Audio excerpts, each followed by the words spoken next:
Vous vous doutez bien que cette séance de ce matin, c'est une séance particulière parce que d'habitude, nous réunissions le congrès à partir de 3 commissions. Et nous avons voulu, au conseil d'administration et bien sûr au bureau exécutif, de changer un peu cette demi-journée. Est-ce que ça sera exceptionnellement ou peut-être à chaque fois comme ça? Rien n'interdit rien. Monsieur Jacqui, dépêchez-vous. Madame Baudouin aussi, voilà. Bien, et donc l'objectif, c'est en fait, et nous l'avons remarqué hier déjà avec la séance que nous avions sur les finances, le bilan d'activité, le bilan moral et tout ça, qu'il y a bien sûr des questions dans les têtes, hein, et beaucoup de questions, et des questions qui ne sont quand même pas des petites questions pour l'avenir de la FNDIRP. Et donc on a voulu que cette séquence se bâtisse à partir de deux thèmes. Alors si tu veux bien, Jérôme, passer sur les 2 thèmes. Je vais essayer de faire la même chose de mon côté. Alors, 2 thèmes de débat.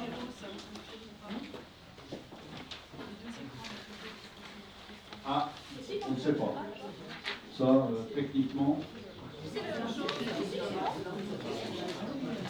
Est-ce que là, vous voyez ce qui est sur l'écran ici?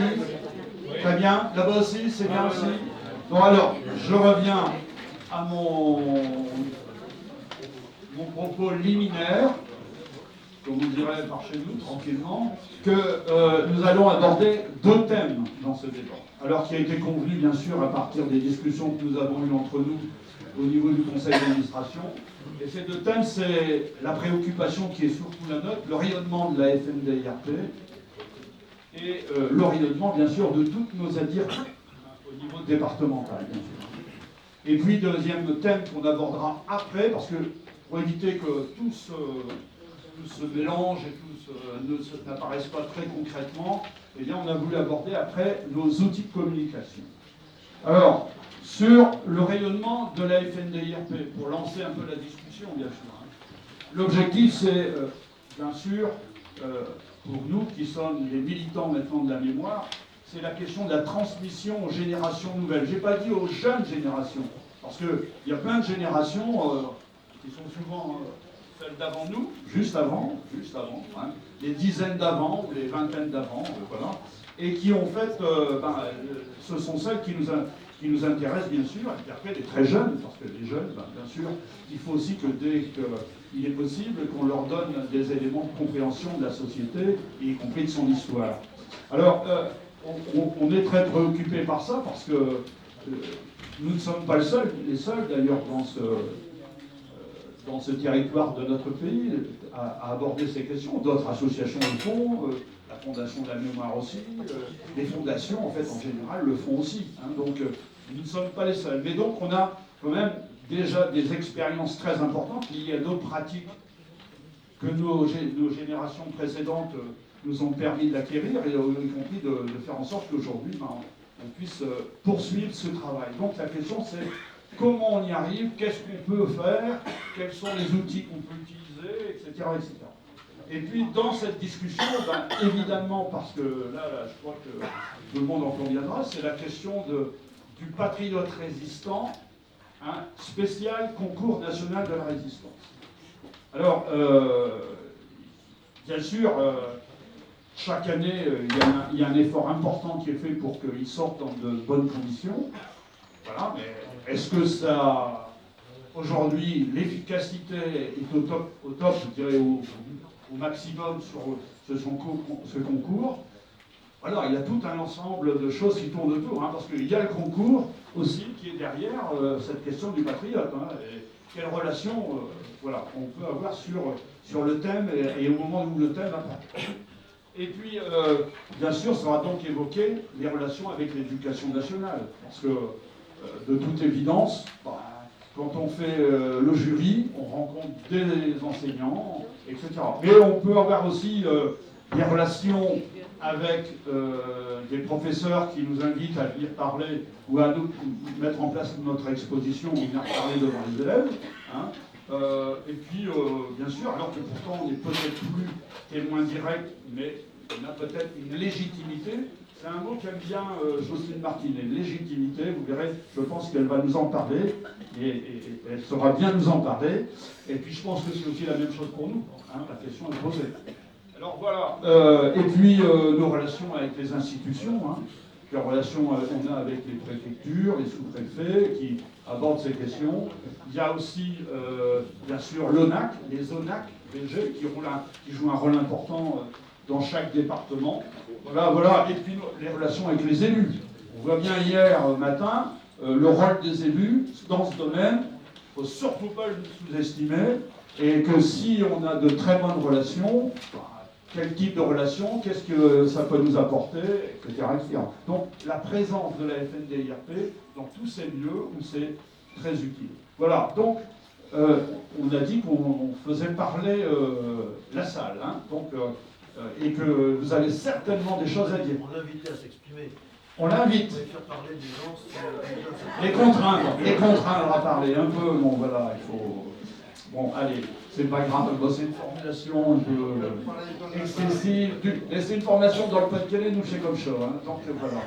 Allez, donc à vous la parole, et puis ben, on va demander à notre camarade jeune et voilà, qui est partant pour...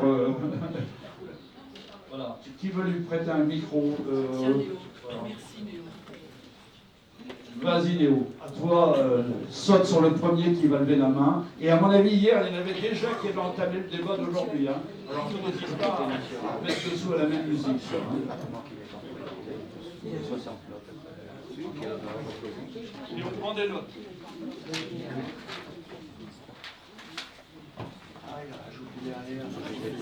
C'est toujours le premier.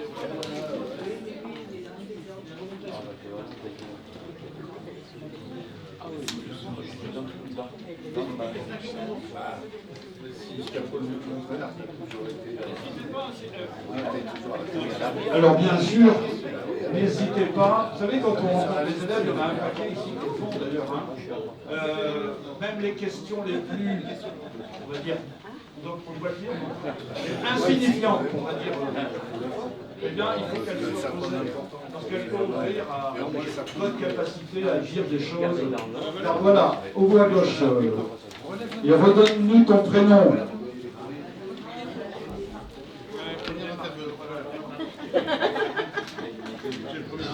Maîtresse de la Terre de 74.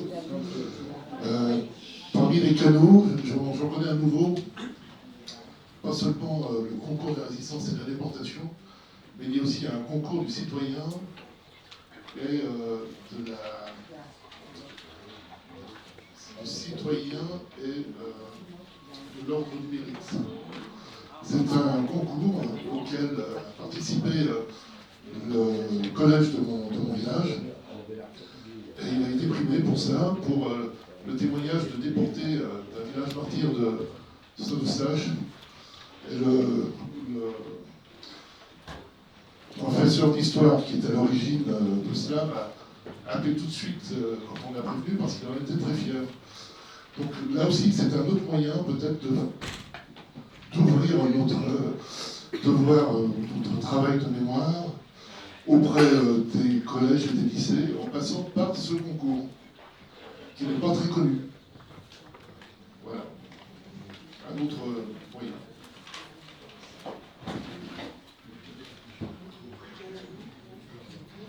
Tout au bout là-bas,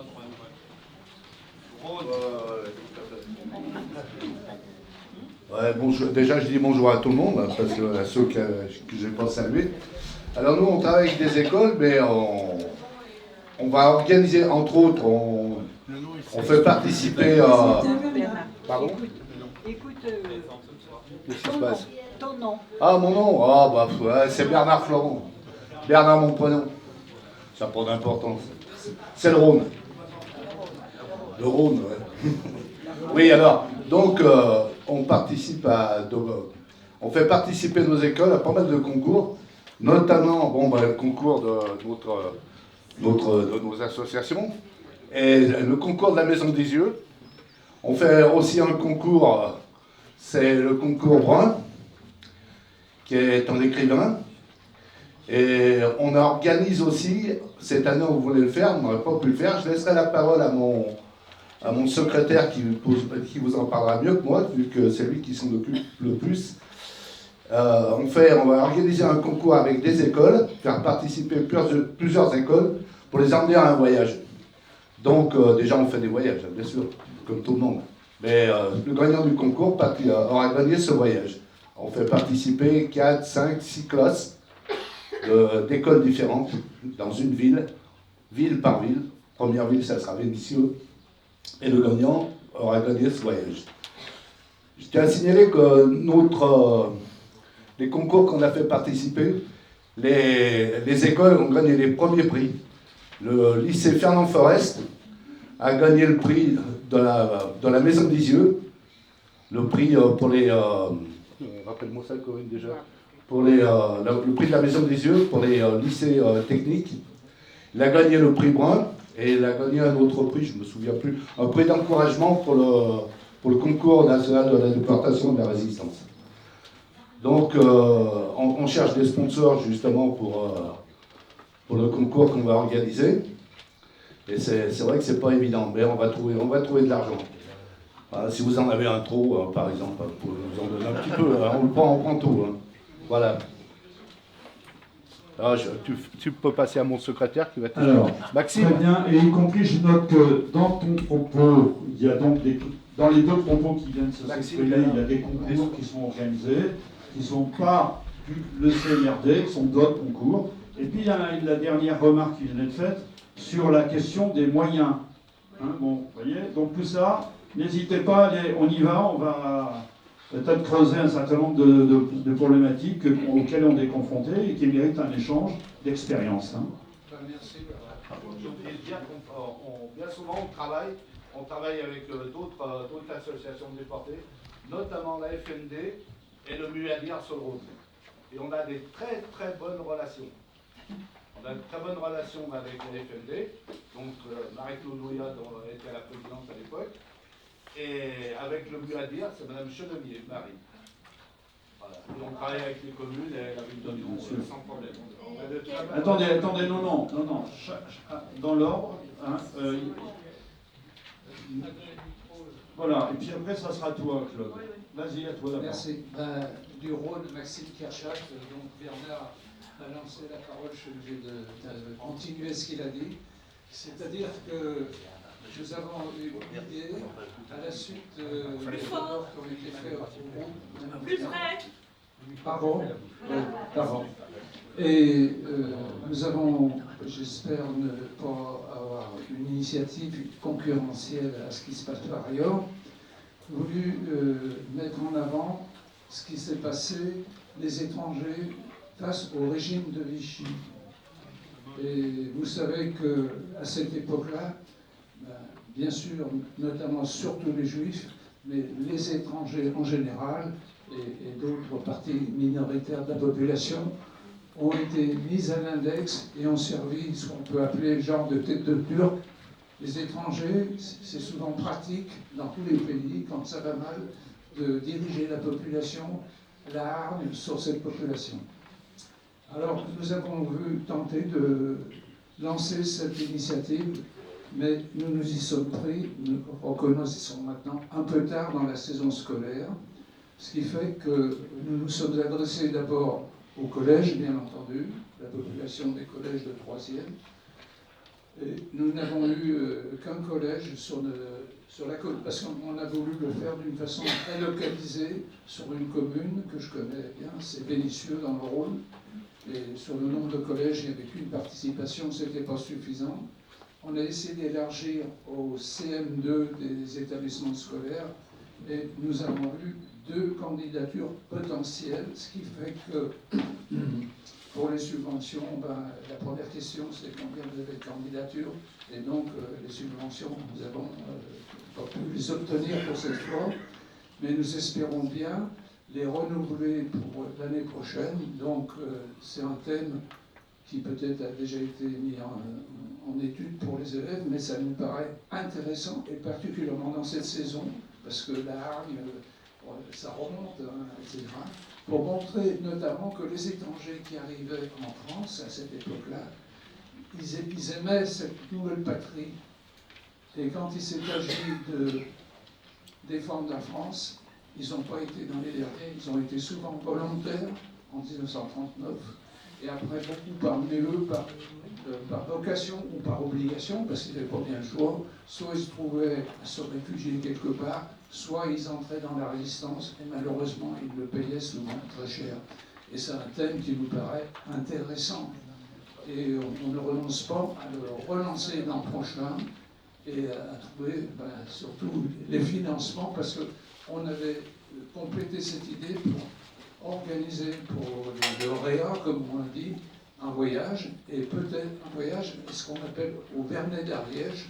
C'est un camp, le Vernet d'Ariège, où il y a eu notamment beaucoup de républicains espagnols qui ont été enfermés, mais aussi la plupart des étrangers que le gouvernement de Vichy considérait comme dangereux pour le régime, tout un tas de prétextes, etc. Voilà, merci.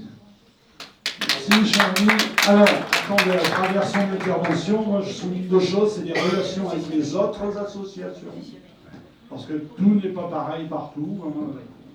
Et puis, c'est aussi la question, vous avez entendu, on a dit, on s'y est pris un peu tard avec l'éducation nationale. Donc il faut peut-être avoir en réflexion comment on entame un travail avec eux et le temps que ça doit prendre, et à quel moment le plus judicieux possible, il est possible d'entamer des discussions pour qu'on aboutisse à un projet bien équilibré. Hein. Voilà, et puis après les questions de subvention qui vont derrière, etc. Alors on continue, allez-y, hein. Claude. Alors donc moi je voulais demander quel genre de De sponsor... quel département tu es? Claude Barominson du 79, Niort. Niort. Je voulais savoir quel genre de sponsor vous contactiez pour obtenir des fonds, à part les subventions des élus évidemment.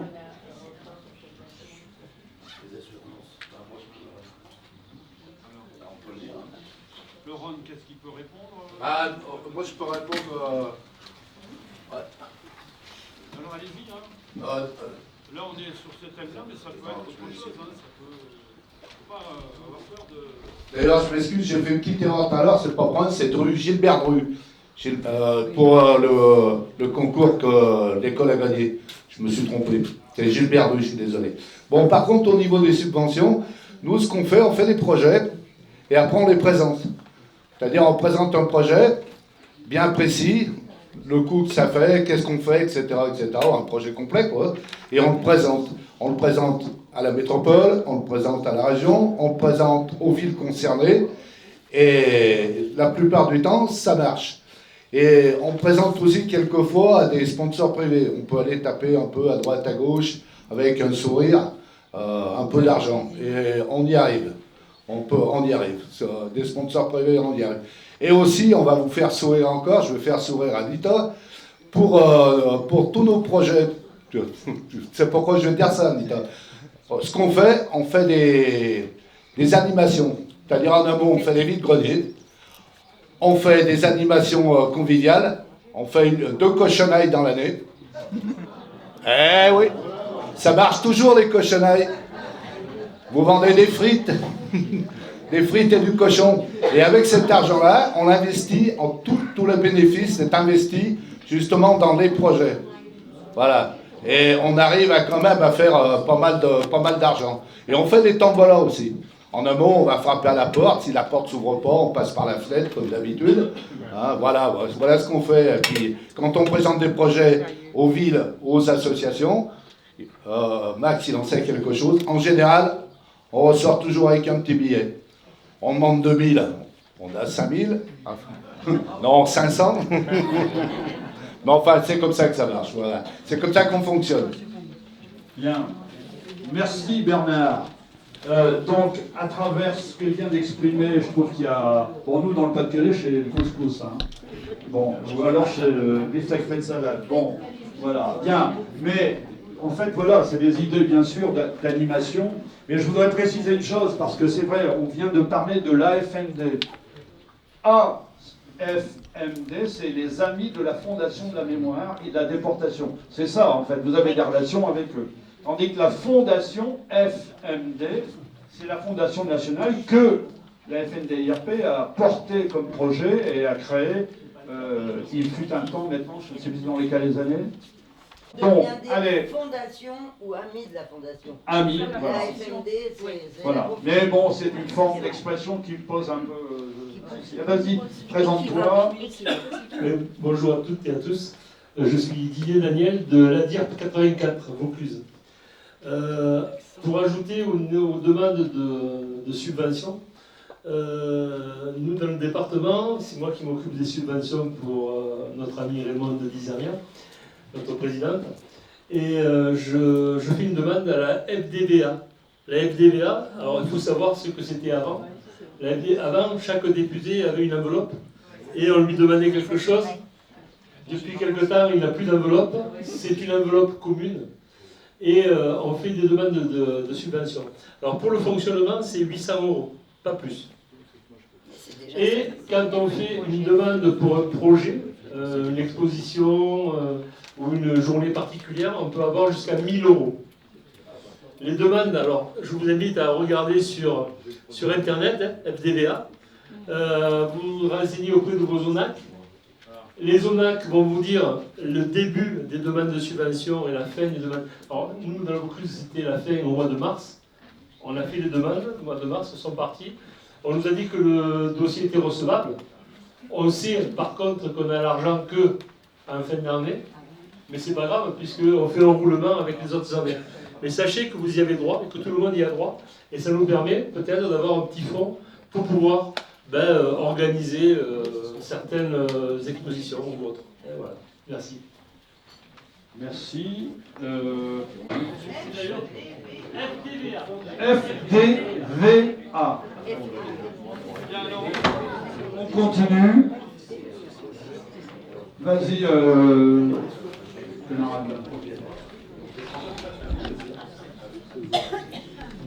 Jean Belin, donc Côte d'Or. Dans le cadre des subventions, c'est vrai qu'il faut taper à toutes les portes possibles en matière de subventions, qui peut en donner. Nous, on obtient des subventions du FAVA. Le FAVA, c'est l'enveloppe qui est attribuée aux conseillers départementaux. Et donc, qui plus est, quand on est dans un canton qui pour nous être favorable, il ne faut pas hésiter. Notamment cette année, la demande, on a obtenu 500 €. C'était le plafond possible qu'on peut obtenir. On obtient des subventions de la commune dans lesquelles il y a le siège social. Et il y a aussi des maires qui acceptent des subventions en fonction des projets qu'on réalise avec eux. Le député, certes, il n'a plus l'enveloppe qu'il avait avant, mais quand même, il a quand même un fonds d'argent.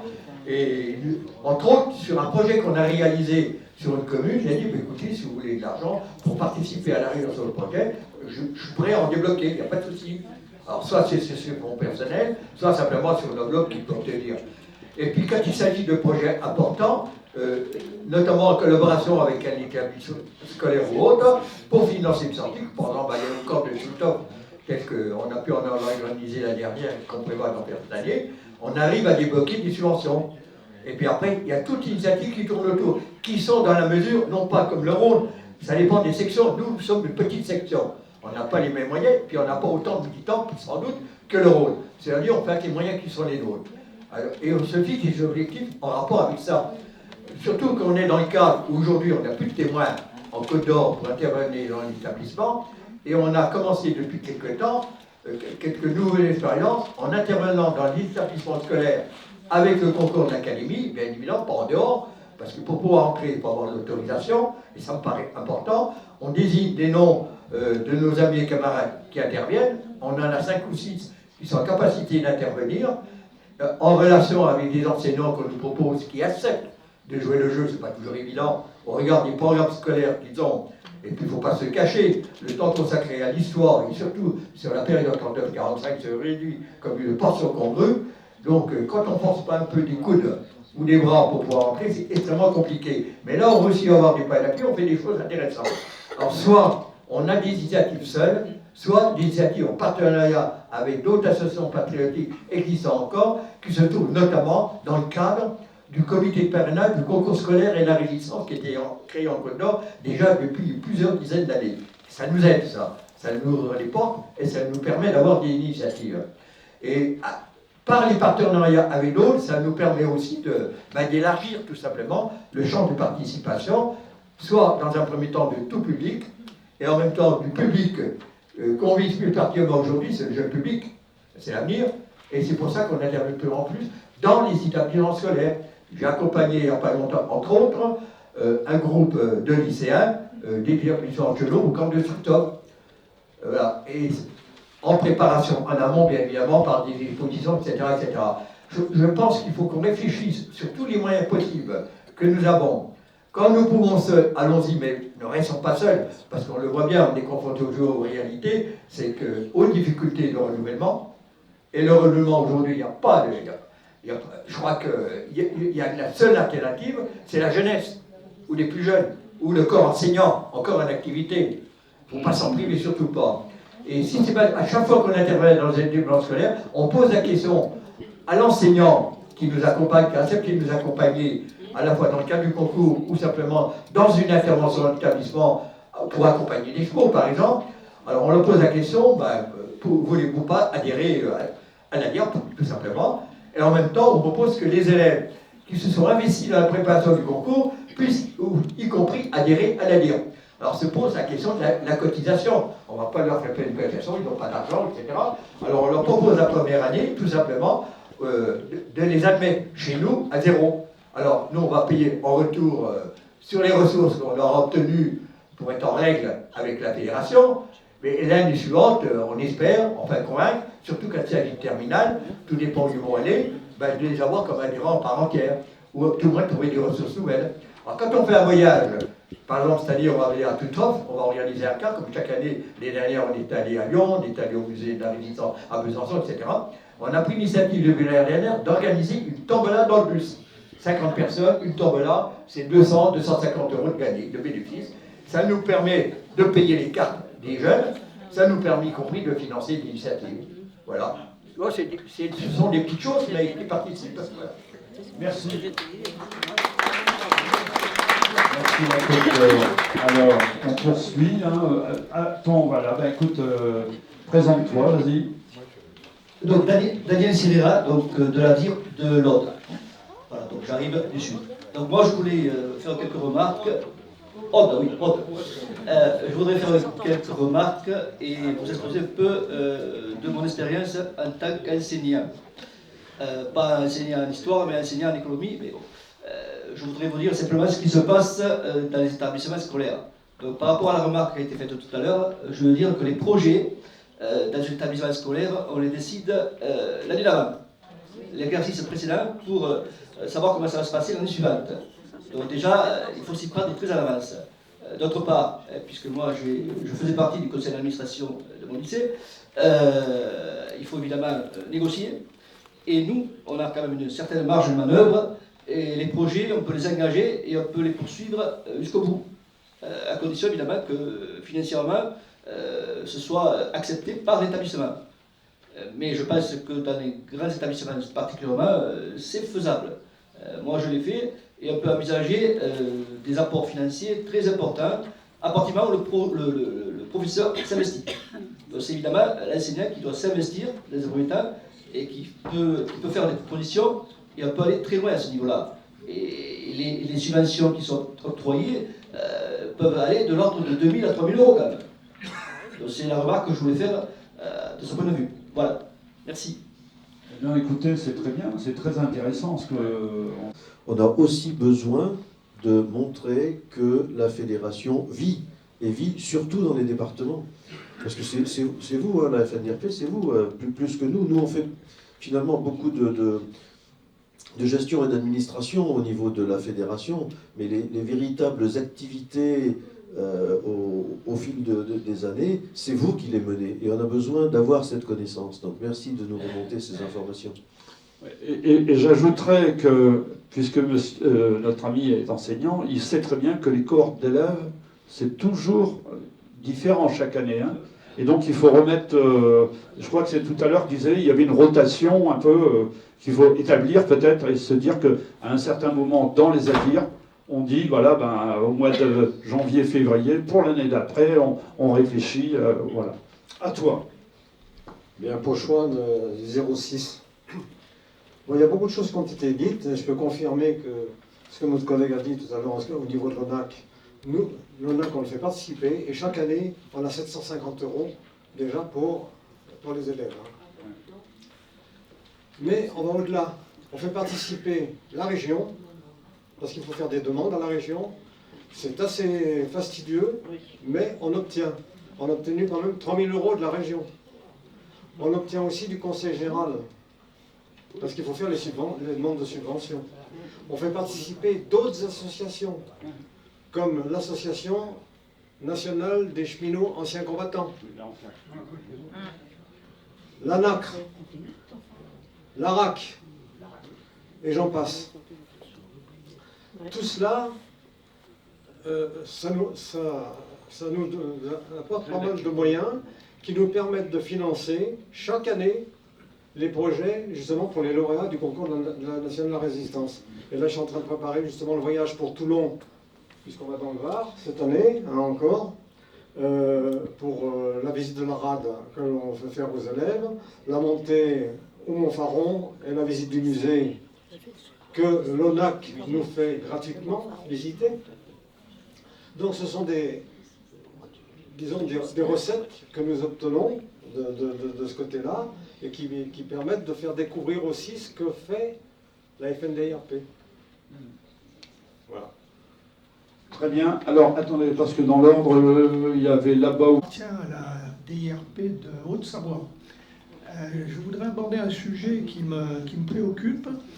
Ce sont les cérémonies patriotiques qui doivent normalement se dérouler dans les communes et qui sont fixées par la loi. J'appartiens à une commune où la cérémonie des déportés est passée à la trappe complètement cette année.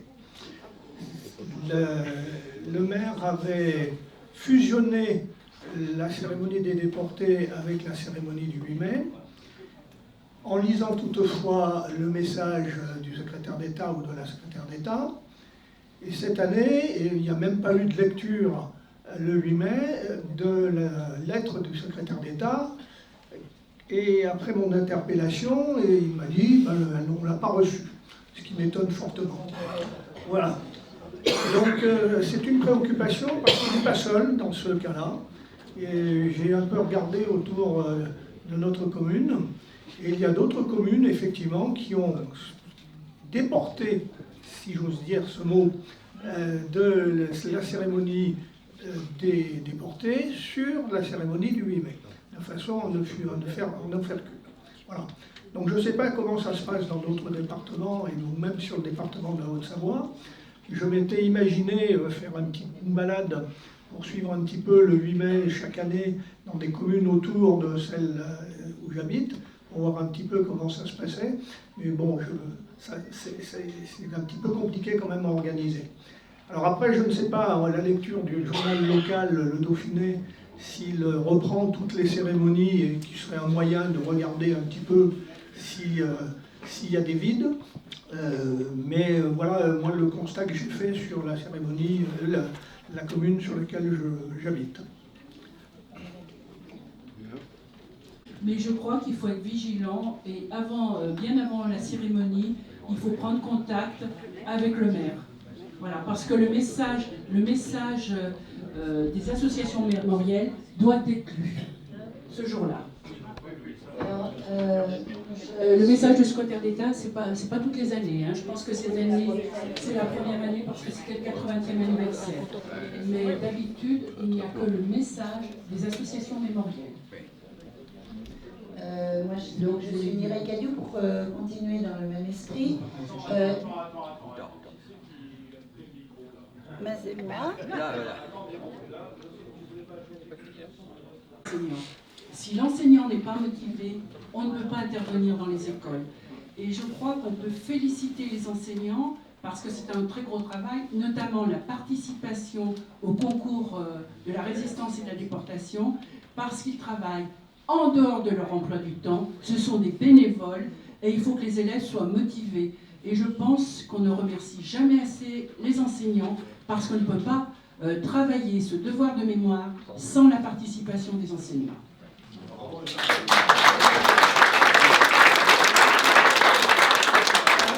l'interruption, j'arrive. Mireille Cadiou, ADIRP 21. Moi, je voulais rebondir sur la réflexion de la Haute-Savoie par rapport aux petites communes. Moi, j'ai le même problème, enfin, c'est pas un problème finalement. J'ai une commune de 1000 habitants, il ne se passe rien pour la journée de la déportation, mais en accord avec le maire, systématiquement pour le 8 mai, il me demande de lire le message de la déportation. Et s'il oublie, je lui rappelle, parce que ce jour-là, on peut s'imposer et après, justement, déboucher sur d'autres projets dans la commune. Exemple, moi je parle sur l'expo de Saxo, parce que je suis représentante de l'amicale Sachsenhausen, et au moins ça ouvre sur un projet communal pour amener l'exposition, faire venir des élèves aussi. Et c'est grâce à ce message de la déportation que je me suis imposée par ce biais-là, parce qu'effectivement, il n'y avait rien qui se passait. Et même si c'est cumulé avec le 8 mai, c'est toujours ça de prix. Hein, voilà.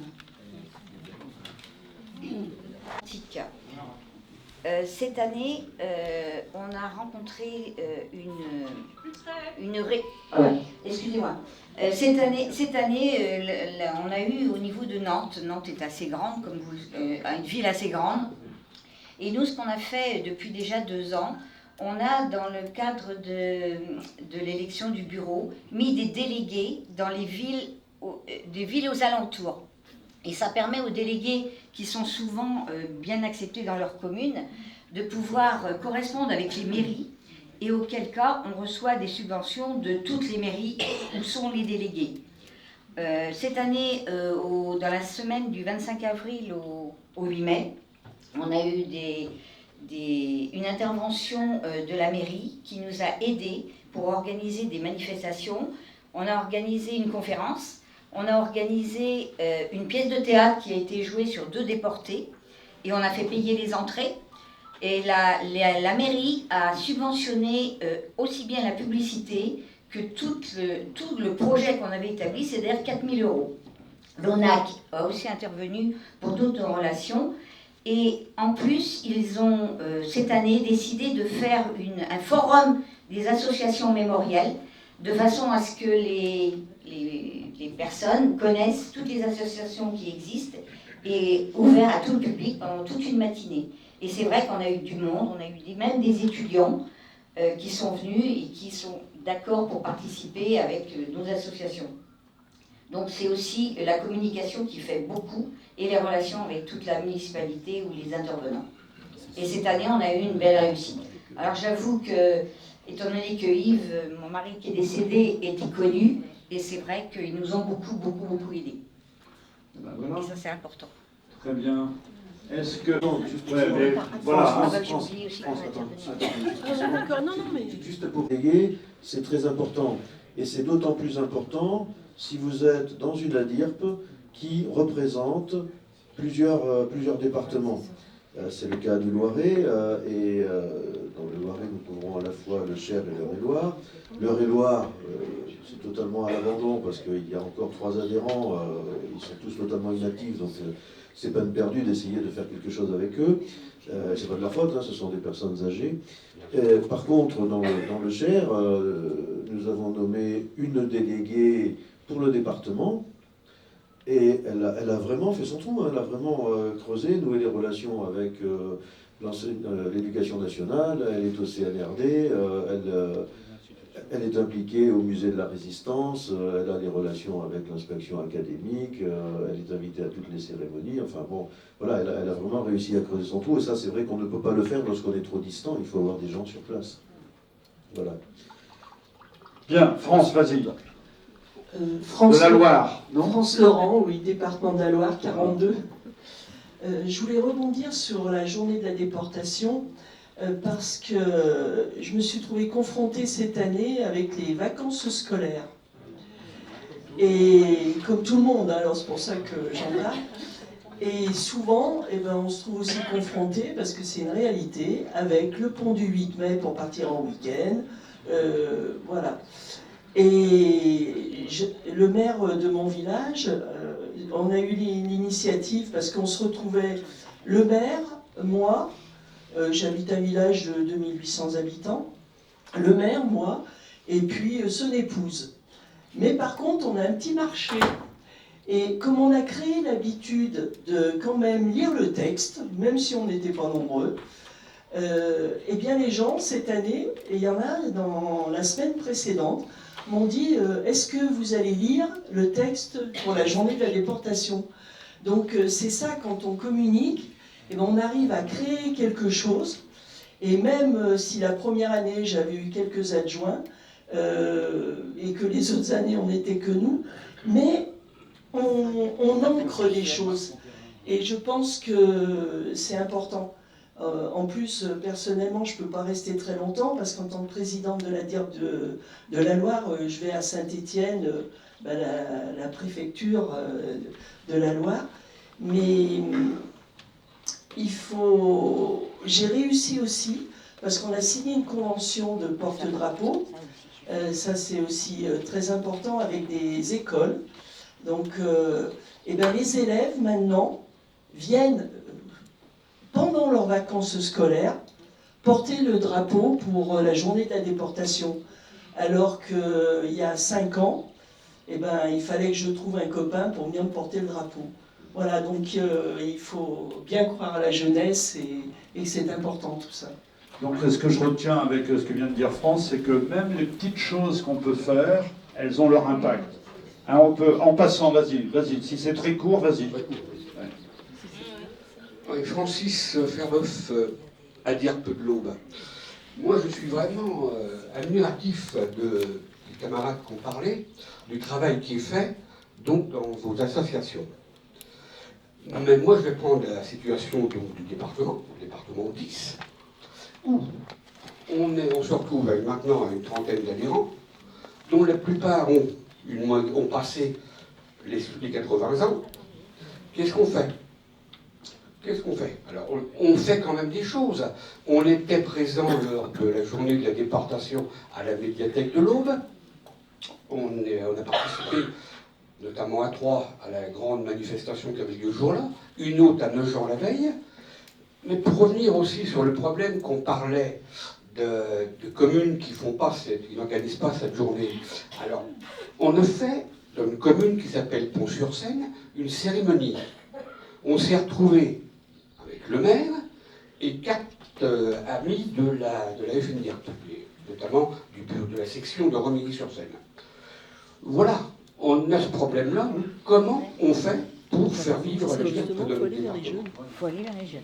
Alors c'est bien, j'entends des idées que beaucoup d'entre vous ont dit. On va essayer de creuser ça. Mais bon, c'est notre problème. Ouais, alors donc c'est une question importante parce que tu as raison.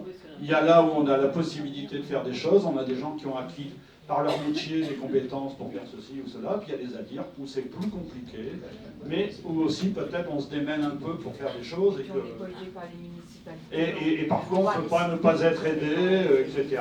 Vous voyez, c'est quand même une réalité. On est dans des choses intéressantes, mais en même temps la complexité, hein, dès lors qu'on n'est pas nombreux, etc.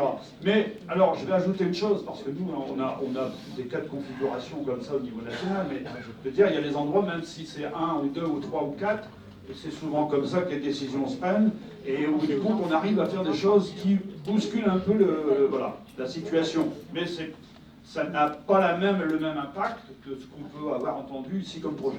Je voudrais que peut-être on réfléchisse aussi à maintenant, parce que ça, c'est l'outil patriote résistant sur lequel il faut quand même qu'on parle.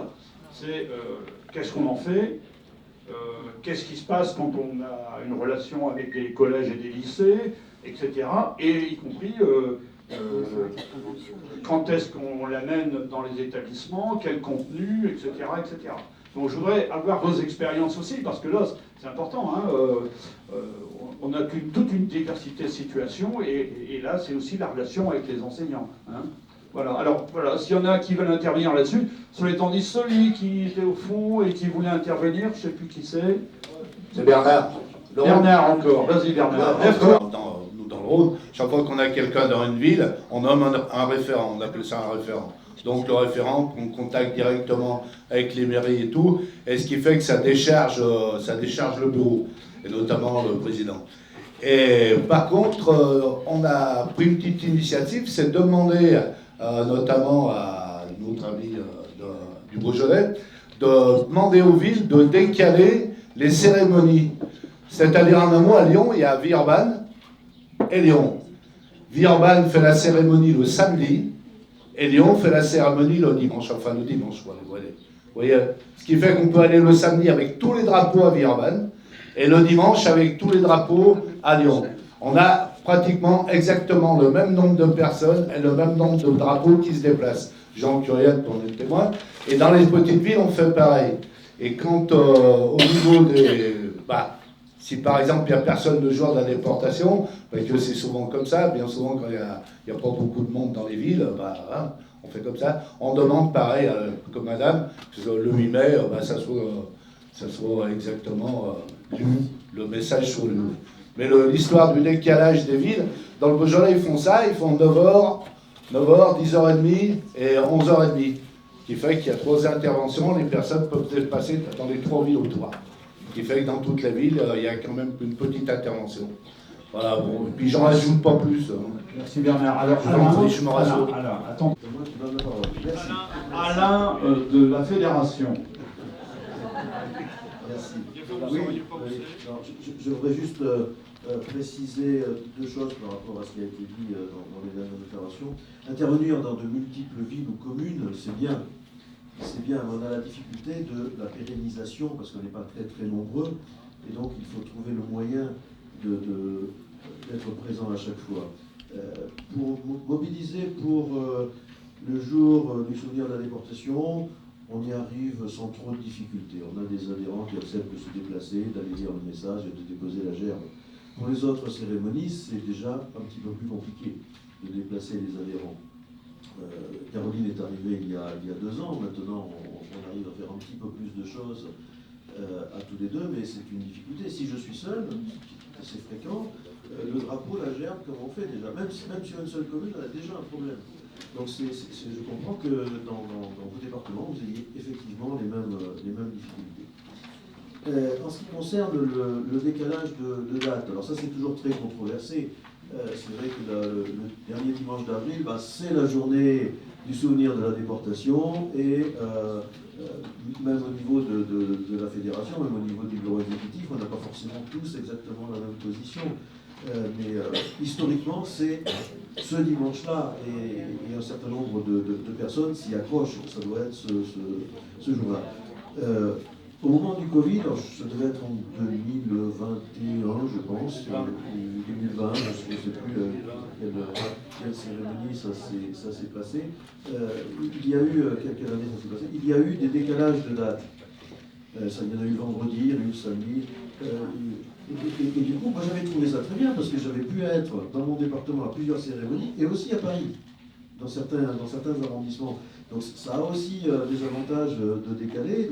Si ça nous permet de mieux participer, moi je n'y vois pas d'inconvénient. Je sais qu'Anita est d'un avis tout à fait contraire, mais voilà,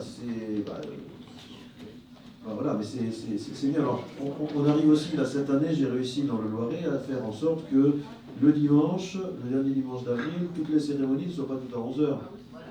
Ce qui permet effectivement déjà d'aller... alors, après, ça dépend des villes. Quand c'est une ville importante, aller d'un bout à l'autre, ça peut prendre du temps, donc c'est une difficulté. Je sais qu'à Montargis, dans la zone de Montargis, tout à fait dans l'est du département, ça se passe très très bien. Ils sont déjà organisés comme ça, ils ont plusieurs horaires, et ils vont d'une cérémonie à l'autre, ils arrivent à en faire 4 dans la même journée. Ce qui est vraiment fantastique. Mais en tout cas, voilà, c'est une des questions à se poser, décalage de date ou non. Il faut l'éviter, mais si effectivement ça permet d'être présent aux cérémonies, peut-être qu'il ne faut pas l'exclure. Voilà, moi je ne suis pas... En ce qui me concerne, et ce n'est qu'un avis personnel, je ne suis pas absolument opposé. Bon, alors, ici à gauche, là. La Loire, et après toi. Donne-la ici, là. Léo. Bonjour, je suis Victoria de Dans le l'Hérault. bien, dans le- Ah pardon. Alors Victoria de l'Hérault. Et je voulais dire que pour la section de 7 d'Ilia, juste après la guerre, il y avait une habitude qui faisait que le soir, vers 6h30, il y avait, pour la journée de la déportation du souvenir, tout le monde se réunissait au monument à 7 à 18h, 18h30, je ne sais plus. Il y avait une veillée et le lendemain matin, il était déposé une gerbe d'une ville à côté qui se nomme Ballaruc-les-Bains. À Ballaruc, les personnes étaient très très âgées et ne pouvaient plus, comme disait Alain tout à l'heure, déposer la gerbe. Alors c'était les, je ne sais pas comment on les appelle, les élèves pompiers, si je peux dire, qui déposaient la gerbe. Voilà. C'est ce qui se passait depuis toujours à 7. Très important, les deux petits derniers mots que tu viens de dire, la présence des jeunes dans les cérémonies. La relation, on revient toujours aux relations avec les collèges et les lycées. On est toujours un peu dans le même schéma où si on ne profite pas de certaines situations pour ramener cette question à reconquérir, et je pense que la reconquête, y compris du respect des cérémonies, c'est la première chose, c'est le contenu, hein, d'abord. Puis après, c'est vrai qu'on peut s'arranger avec les horaires et parfois, à la limite, avec les dates, mais bon, ça... Bon, mais voilà, on a aussi une réalité, on ne peut pas être partout. Nous, on a une densité dans le Pas-de-Calais de communes. La FNDR ne peut pas être présente dans toutes les communes, et elles font les cérémonies, hein, et elles lisent le message. Mais c'est souvent un jeune ou une personne élue qui lit le message à notre place. Bon, c'est pas toujours ce qu'il faudrait faire, mais c'est déjà le message, le contenu, etc., qui est respecté. Hein. Alors vas-y, reparle du 44. Oui, du 44, et cette année, donc, on a fait un peu fort pour la journée de la déportation. Alors une chose auquel on a pensé, ce qu'on a pensé cette année, c'est qu'on a fait venir une chorale. Une chorale, parce que dans toutes les communes, pratiquement, il y a des chorales, enfin, assez grosses, enfin, au moins dans les environs, parce qu'on n'est pas obligé d'avoir sur le secteur. Et ils chantent, d'abord, il y a la zone poignant, parce qu'ils chantent le chant du Marais, le chant du partisan, la Marseillaise. Ça fait beaucoup de monde. Et en plus, ceux qui lisent, c'est les jeunes du concours de la résistance qui lisent le texte de la fédération et qui ont fait cette année le portrait de 3 déportés. Ça a été énormément apprécié et on a bien l'intention de continuer. Parce que c'est vrai qu'on a une association qui s'appelle le Relais de la Mémoire qui travaille aussi par rapport à ça, et avec le concours de la résistance. Et on s'aperçoit que c'est vrai qu'avec les autres associations, quand on se groupe, on fait plus de monde et on se fait connaître. Bien, attendez, parce que là, vous savez, j'ai relancé le débat sur un sujet qui est plus les commémorations, hein, mais qui est aussi le rôle du PR spécial, parce que l'heure tourne, si on n'avance pas sur tout ce qu'on veut discuter, ça va... Mais en même temps, c'est très bien ce qu'on entend, hein, je ne vais pas vous empêcher de... Voilà, allez-y, cher ami France. J'en ai pas 2 secondes. J'ai oublié de vous dire ce qu'on fait dans le village. On fait imprimer en A3 le message de la journée de la déportation et on le met vers le monument aux morts à plusieurs endroits dans le village. Comme ça, les gens peuvent le lire. Voilà. C'est très bien. Voilà, c'est encore... comme d'autres les distribuent dans les milieux scolaires. Voilà. Alors, ici, là, devant, Néo. Voilà, Michel, ouais. Voilà. Oui, 06 toujours. Simplement, j'ai oublié de vous dire tout à l'heure que pour se faire connaître, on a une intervention qui est faite maintenant, depuis quelques années. C'est une exposition. Une exposition que l'on fait parrainée par les communes, justement. La dernière a eu lieu l'année dernière donc, à Valbonne, hein, qui est bien connu avec un CIV, etc., qu'on connaît en France, pratiquement. Et cette année, nous la préparons pour Cannes. Et à Cannes, alors, tous les établissements scolaires sont invités avoir ces expositions. Donc c'est une ouverture avec justement le sigle de la FNDRP. Voilà. C'est ce que je voulais vous rappeler. Voilà. Justement, tu as parlé du rôle de l'exposition. En Haute-Savoie, nous avions au départ une seule exposition qui a été faite par un ancien reporter photographe du 9 juillet libéré, qui a été arrêté à 18 ans pour fait de résistance et déporté à Dora.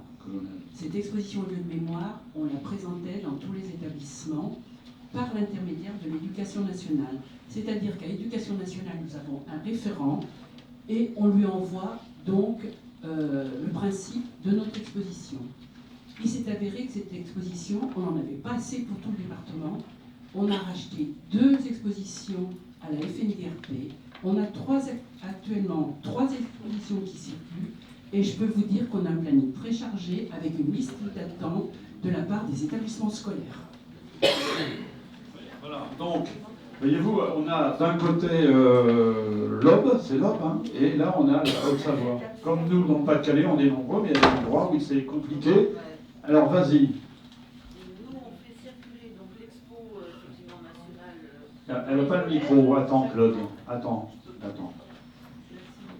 Oui, nous, on fait circuler effectivement l'expo qu'on a acquis il y a 2 ans grâce au Congrès et au Conseil général. Une élue du Conseil général nous a donné une partie de sa dotation.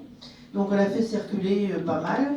Et on fait circuler aussi l'exposition de Madeleine Riffaut, aussi également, et qui est très appréciée dans les collèges et lycées. Bien, alors écoutez, j'ai pourtant suscité vos réflexions sur la question du patriote résistant spécial concours national de la résistance. Alors, pour rappel quand même, aujourd'hui, vous pouvez on le distribue sous format, on tire à combien Combien on a de PR spécial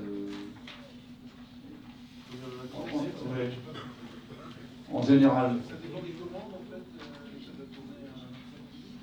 Oui, on est dans ces eaux-là. 7-8 000 ouais, 7-8 000. Bon, donc, en format papier, donc réparti dans toute la France, hein, bien sûr. Et nous avons aujourd'hui la possibilité, bien sûr, avec on a le format numérique, qui est en fait, on prend bien sûr le journal tel qu'il est, et on le propose sous forme de, on appelle ça de liseuse sur le site internet. Donc, mais nous, ce qu'on voudrait qu'on échange là, c'est cette idée, où il va le PR, comment vous faites pour, il faut le faire circuler, qui l'utilise, et quelle expérience vous avez sur cet usage du PR. Est-ce qu'il tombe au bon moment, etc., etc. Alors allez-y.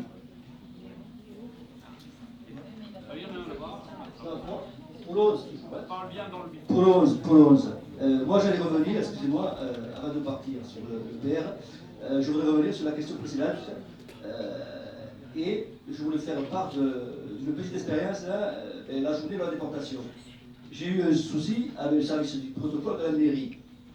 Pour une simple raison, c'est que considéraient donc que c'était à eux à décider du protocole, et pas à nous. Alors que nous, on doit participer. Bon, moi, précédemment, j'avais eu déjà des soucis, il y a 2 ou 3 ans, au niveau de la lecture du message. Puisque c'était le sous-préfet qui lisait le message, j'avais insisté, d'ailleurs j'avais contacté la préfecture et tout, j'avais insisté pour que ce soit à nous à lire le message. Donc ça, c'est passé. Depuis 3 ans, c'est nous qui lisons le message, donc pas de souci. Par contre, concernant le service du protocole, qui maintenait le fait que ce soit à eux à décider du protocole, on a eu un souci, c'est qu'il y avait 8 gerbes. Tout le monde, donc autorité administrative, etc., a déposé sa gerbe, sauf nous. Nous n'avons pas déposé de gerbe.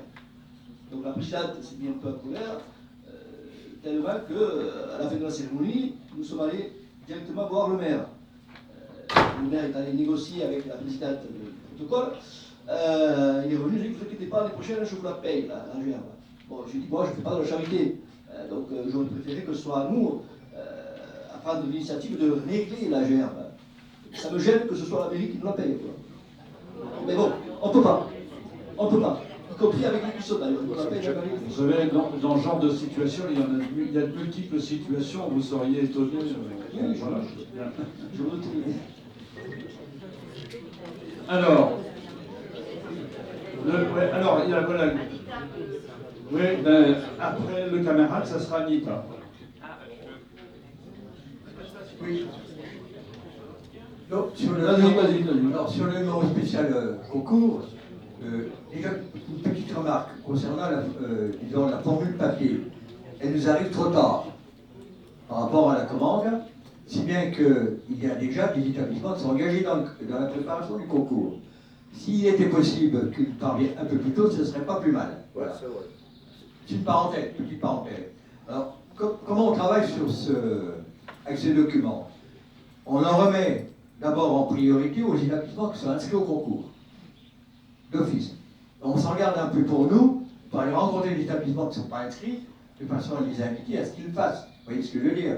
Et puis ça permet aussi de les préparer et de voir avec eux, notamment s'ils ont besoin de nous dans le cadre de préparation. C'est-à-dire, en définitive, de créer des liens avec ces établissements et des enseignants là où c'est possible. Voilà l'usage qu'on en fait actuellement. Quoi. Ouais. Bien, alors, avant, Anita, vas-y. On va donner le micro qui circule dans la salle. Oui, je voudrais revenir vers toi, mon ami de l'Aude. Ben voilà que maintenant j'ai oublié ton prénom, mais c'est pas grave. Daniel, voilà. Ce que je ne comprends pas concernant la gerbe, c'est-à-dire que ce que vous attendez, c'est que si j'ai bien compris, hein, que la municipalité vous prévoit une gerbe. Mais ça, c'est pas logique. Alors attendez, laissez-moi aller jusqu'au bout, j'ai peut-être effectivement pas compris du tout. Mais la logique veut que la fédération, elle arrive avec sa gerbe et qu'elle puisse la déposer. Ah ben oui, non, mais ça, c'est encore une autre chose. Mais apparemment, vous venez à la cérémonie sans gerbe, on est bien d'accord. Bien. Alors que si vous venez à la cérémonie avec votre gerbe, le protocole, elle sera bien obligé de vous inclure. Hein. Si. Il y a des moments où il faut savoir faire le forcing. Hein. Attendez, alors. Ça, c'est première chose. Ouais, vas-y, Anita. Deuxième chose. Un peu de calme, Voilà. Désolé de mettre la pagaille. Non. Bon, moi, je tiens aussi beaucoup à ce qu'on parle de la journée du souvenir de la déportation. Parce que, franchement, la journée de la déportation, c'est pas terrible. Hein. Bon, j'ai la chance, et je crois maintenant être à peu près le dernier département, d'être la présidente d'un département qui compte encore 6 sections. C'est-à-dire, non pas un délégué par grande ville, mais j'ai 6 sections, et les sections s'occupent elles-mêmes, effectivement, de ce qui se passe dans leur ville. Donc, c'est vrai que pour ce qui est de la représentation du département, c'est quand même beaucoup plus facile, parce que, en général, les présidents de section jouent leur rôle, entre autres, dans l'organisation de la journée du souvenir, parce que c'est elles qui interviennent auprès de leur mère, etc. Et côté protocole, il est hors de question. Ce texte, il est écrit par la fédération, par la fondation et par l'UNADIF FNDIR. Et dans toutes les villes, non, ma chère, non. Il n'y a pas du tout les amis dans l'écriture. Ah, les amicales, bon, qui rentrent en fait dans la fédération, la fondation, je veux dire. Bon, mais elles ne participent pas à l'écriture. France, elles ne participent pas à l'écriture. C'est la fédération, je le répète, la fondation et l'UNADIF FNDIR. Ah bon. Bref, ça n'a pas d'importance. Et donc, oui. Voilà, ça peut porter à confusion. Donc, à partir du moment, dans toutes les villes où il y a un représentant de l'une ou de l'autre de ces organisations, enfin de ces fédérations, associations, etc., c'est à eux de le lire. Et jamais à un représentant, sous-préfet, maire ou autre. Pourquoi? Parce que quand le préfet envoie dans les municipalités ce message, et comme le préfet le reçoit du ministre, ils sont persuadés en définitive que c'est le message du ministre. Il faut bien préciser que c'est l'un des trois qui a signé. Je voudrais aussi, si vous le voulez bien, que l'on sorte, parce que je suis Pierre, que l'on sorte un peu de ces journées pour arriver vers le patriote résistant. Spécial s'énerver. Moi, je voudrais... Pas forcément, on peut l'élargir, ça ne me dérange pas. Je voudrais que l'on arrive au patriote résistant. Parce que ça, c'est le deuxième point sur lequel on va aborder, si tu veux. C'est pour ça que là, on l'avait mis avec le fait de la dynamique de discussion avec l'éducation nationale, c'est normal qu'on parle du PR. Et après, on va parler du PR. Alors, je réinterviendrai au moment du patriote résistant. Je te remercie, Anita. Bien, alors, est-ce que... Il faut répondre sans doute au CNRD tardif. Voilà. Et là, je pense qu'il faudrait donner la parole à Franck. Oui, vas-y. Pour qu'il puisse répondre. Moi, je veux juste dire au préalable que voilà, il faut bien avoir conscience que la fédération, c'est aujourd'hui une toute petite équipe et qu'il y a quelquefois des difficultés. Et s'il y a quelques problèmes de santé dans l'équipe du Patriote, par exemple, eh ben c'est sûr que ça retarde. Et malheureusement, on ne sait pas faire autrement. Donc on a des aléas qui s'imposent à nous et on compose avec. Alors, on sait qu'une année s'est sortie très tard, quasiment en janvier, donc c'était vraiment beaucoup trop tard, on n'a pas pu faire autrement. On a essayé de ramener cette année, ça a été un petit peu mieux. On essaie de s'organiser pour que ce soit encore un peu mieux l'année prochaine. Mais voilà, vous comprenez qu'on a nous aussi nos difficultés et on essaie d'y faire face le mieux possible. Là où on a peut-être tort, c'est que lorsqu'on a un retard, on devrait vous en prévenir, comme ça vous le savez, et vous n'êtes pas frustré de ne rien recevoir et d'être dans l'attente sans information. Franck. Oui, donc Franck Jacquivec pour le Patriote Résistant. Alors, ce que tu as dit tout à l'heure, c'est tout à fait juste. Alain a bien complété, effectivement, il peut y avoir de nombreux aléas. On essaye pour cette année de faire une chose très simple, c'est-à-dire qu'on a déjà anticipé un plan de travail, il y a déjà des propositions d'historiens pour des travaux, qu'on n'avait pas la première année, parce que comme vous le savez, enfin la première année où je suis arrivé moi, on avait perdu une partie du réseau, des raisons de changement, on va dire, à la tête du journal. C'est reparti, on a eu un gros retard et on s'en excuse, je m'en excuse. Il faut comprendre effectivement, je ne vais pas dire ce qu'a dit Alain, mais qu'on n'est pas plusieurs. Chacun fait avec le temps qui roule. Et on avait prévu ici de sortir pour juin, mais ça sera plutôt pour la rentrée, bien évidemment. Et on a vu, pour anticiper le message, avant qu'il soit officiel aussi, parce qu'on ne peut commencer à construire sur le thème, pardon, du coup je suis encore dans le message, construire sur le thème, il faut que l'éducation nationale l'ait validé, mais des fois c'est un peu tardif, il faut qu'il y ait la lettre de la directive de l'inspecteur. Là on connaissait déjà le thème, donc on avance un peu plus vite. Et avec toutes nos excuses pour les retards éventuels, on a peut-être besoin de prévenir à l'avance, et comme l'a dit, alors j'ai un peu l'arsène, désolé, je vais faire sans micro. Non, comme l'a dit tout à l'heure Pierre également, on essaye maintenant de le mettre en PDF, c'est-à-dire en accès sur le site internet pour que ça soit utile, mais après que vous ayez pu faire, vous, votre diffusion habituelle dans les établissements, ou en même temps. Voilà, il faut quand même que la démarche papier, parce que c'est important, ça marque un acte avec les élèves, ça marque un acte avec les enseignants, mais les enseignants nous demandent aussi d'avoir accès aux documents en ligne, et parfois en avance. Et chaque niveau a des exigences et des demandes. Alors là aussi, on a besoin de vous remonter. C'est pour ça que ce débat est important, parce que j'ai des enseignants qui prêchent pour leur paroisse. Moi, je suis en collège, en 4e, c'est un peu haut le niveau là que vous mettez. Il y en a d'autres qui disent sont en première, il nous faut des choses plus sérieuses.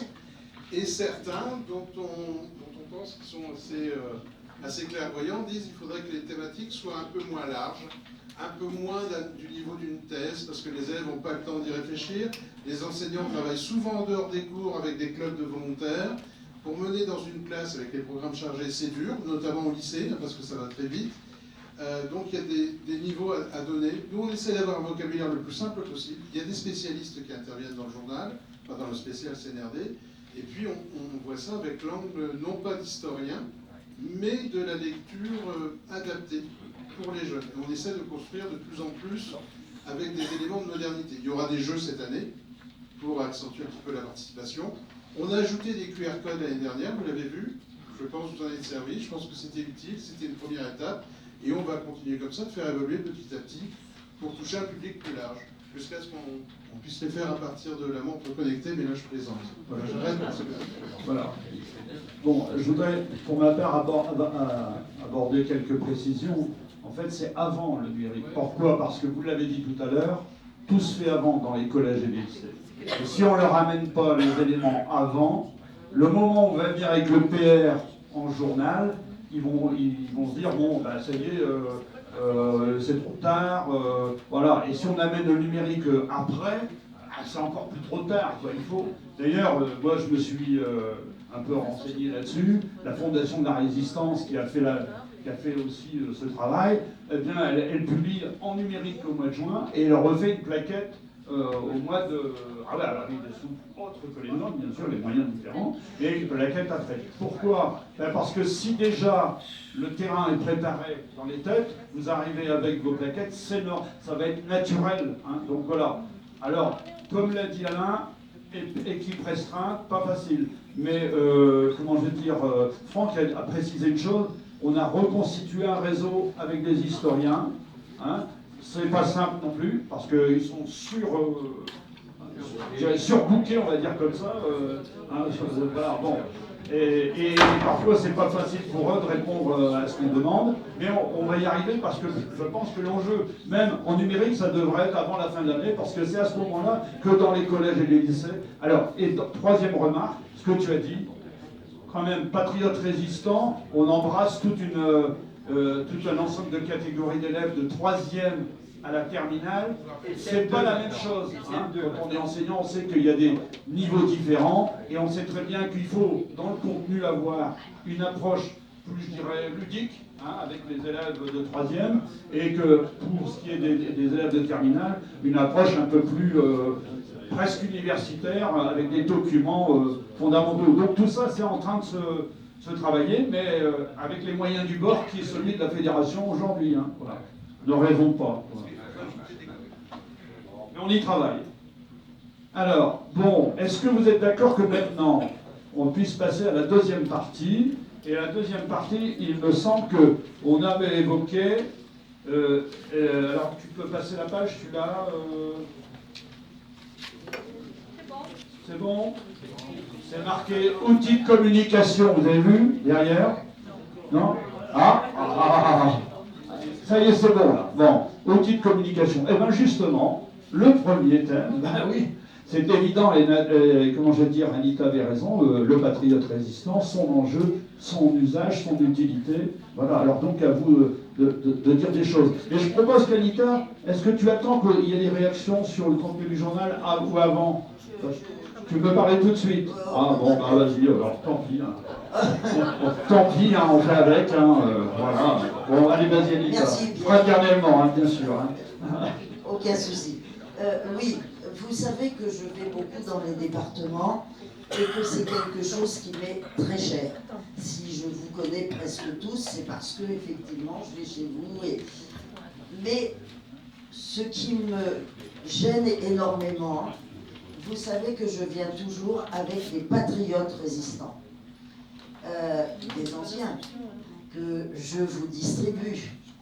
Parce que ce qui me surprend, et je suis d'autant plus gênée dans ce sens, dans mon département, parce que je crois qu'on doit être vraiment en queue, c'est le nombre d'abonnés par rapport au nombre d'adhérents.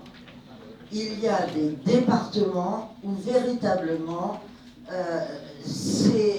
j'arrive et je me dis non mais c'est pas possible, il y a 50, il y a 100 adhérents et il y a 5-6 abonnés. Mais ça, ce n'est pas possible. Je crois que véritablement, dans ces départements-là, on ne s'est pas aperçu que notre journal est vraiment, vraiment en danger. Et que si le journal disparaît, moi je continue à le dire et je continue à le penser, si notre journal disparaît, nous disparaîtrons aussi. Vraiment, il y a une autre chose que je ne peux pas comprendre, c'est que l'on puisse avoir des responsabilités dans un département, je lui dis bien des responsabilités, et qu'on ne soit pas abonné aux Patriotes. Comment est-ce qu'un président, un secrétaire, un trésorier, voire dans les sections justement, on peut ne pas être abonné aux Patriotes et penser diriger son département? Je ne comprends pas. C'est ne pas être au courant de la vie de la fédération, de ce qu'elle fait, des départements qui existent encore, puisqu'il y a les pages départementales. Et ce qui me surprend beaucoup aussi, c'est qu'il y a des départements où il se passe des choses, mais qu'on ne voit jamais. Pour la première fois, j'ai réussi, je vais le citer, à faire en sorte que le Finistère puisse envoyer des choses qui sont faites. Le Finistère, on ne le voit jamais dans les départements. Et c'est véritablement dommage. Il existe, ils font des choses, ils n'envoient jamais rien. Donc je pense que lorsque vous faites vos élections, il ne faut pas oublier qu'il y avait, il y a toujours d'ailleurs dans l'imprimé, le petit endroit où il y avait marqué, je ne sais plus, délégué aux patriotes résistants, mais c'était pas le mot, il y a un autre mot, mais correspondant, voilà, merci. C'est vrai que nous n'avons plus les cartes que nous avions dans le temps, mais nous sommes censés quand même élire un correspondant du patriote résistant.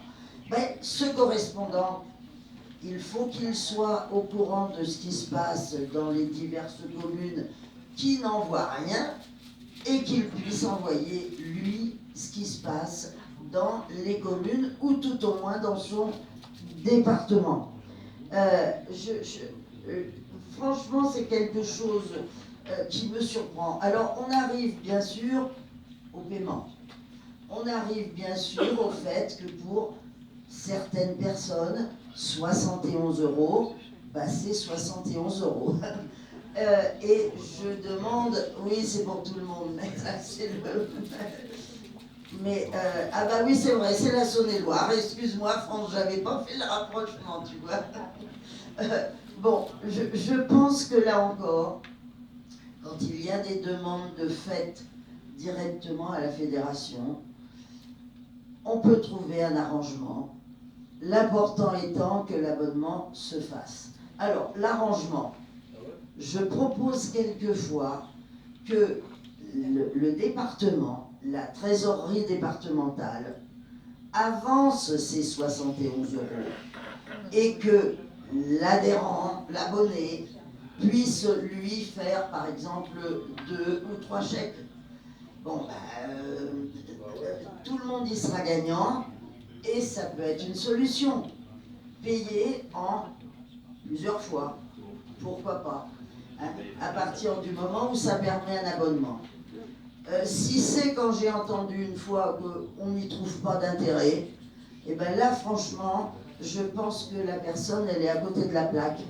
Parce que ce patriote résistant, même si on peut discuter des articles qui sont dedans, justement, comme dit toujours Franck, c'est son intérêt. Parce que à partir du moment où vous êtes d'accord ou pas d'accord, écrivez de façon à ce qu'un dialogue puisse s'entendre. Mais véritablement, quand je dis toujours quand je vais arrêter. Il faudrait laisser la parole à la salle. Oui, Alain, je sais que tu trouves toujours que... Mais c'est une certaine fougue, et là tu m'as fait perdre le fil, et ça m'ennuie. Ça m'ennuie beaucoup. Ouais, bah tant pis, mais je reviendrai. C'est pas gentil, hein. Avec ma petite tête, et j'ai oublié. Alors, j'en étais au fait qu'on pouvait discuter les articles. Bon, on en était à l'échelon des paiements. Non, c'était la contestation avec les articles. Bon, peu importe. Mais envoyez, faites en sorte que votre département figure dans le patriote résistant. Ça, c'est quelque chose d'important. Tant pis pour le reste, mais j'y reviendrai. Revenons à la salle. Là-bas, à gauche, alors tu donnes ton prénom et ton département. Michel Amprimo. Michel Amprimo de 74. 74, tiens, ça me dit quelque chose, c'est pas loin ici ça. Vas-y. Pourquoi pas, au niveau de la fédération, de faire un demi-abonnement, un abonnement permettre aux gens de payer en 2 fois. Voilà, ou 3. C'est un problème, effectivement, on peut toujours faire des choses de ce genre, mais un abonnement tous les 6 mois, ça veut dire 2 fois plus de travail pour la gestion des abonnements. Hein. C'est ça la difficulté. C'est que nous sommes une très petite équipe, je le rappelle, et aucun de nos salariés ne chôme. Hein. Ils sont à la tâche de manière permanente, donc on ne peut pas trop les surcharger. On a réfléchi un petit peu à toutes ces questions-là, bien sûr, mais on a des contraintes matérielles et des contraintes humaines. On continue à réfléchir, parce que s'il y a une solution, on la prendra. La discussion reste ouverte, bien sûr. Vas-y, Yves, Haute-Savoie. De Haute-Savoie aussi. Pourquoi ne pas proposer un abonnement sous format électronique? Alors, je ne sais pas si ça va être compliqué à mettre en place ou pas. La plupart des journaux ont un format électronique qui sont faciles de lecture et qui peuvent être directs, peut-être les plus jeunes. Voilà. Bon, voyez-vous, ça aussi, c'est des réflexions, mais bon, on ne peut pas dire qu'on va décider de ça maintenant. Voilà, hein, ce sont des idées qui doivent être intégrées, mais il y a quand même dans cette notion que développait Anita, de se retrouver dans le journal. Parce que la question du contenu, c'est aussi de se retrouver de voir un peu ce que font les associations départementales depuis tout à l'heure. Voyez-vous, tout ce qu'on a un peu échangé, il y a de la richesse, hein. Il y a de quoi écrire, hein. Il y a de quoi dire. Hein. Voilà, et puis il y a de quoi faire, donc bien sûr. Avec une équipe restreinte, n'est-ce pas, Franck? N'est-ce pas, Lionel? Voilà, n'est-ce pas il recherche ton prénom chaque fois, je ne sais pas pourquoi. Oui, c'est un sujet... Oui, pardon. Excuse-moi, juste un mot, je réponds. Non, mais tu as la parole tout de suite. Pour répondre à Yves, oui, c'est un sujet qui a été abordé et qui est toujours dans les tuyaux, en tout cas dans les réflexions.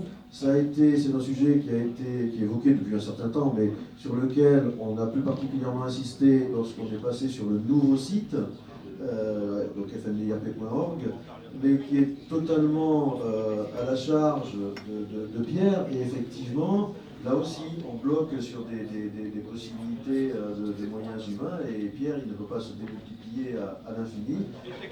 Et technique aussi, et de coût, parce qu'on a par exemple envisagé des abonnements par prélèvement. Par prélèvement, bah oui, sauf que les prélèvements, ça coûte aussi. Ça coûte, et puis ça peut coûter très cher, et notamment les impayés coûtent très cher. Donc lorsque on a, donc il faut faire des fichiers particuliers à un format CF, NOP, je fais quelque chose comme ça. Ce sont des formes de fichiers très particulières, donc il faut faire intervenir des informaticiens.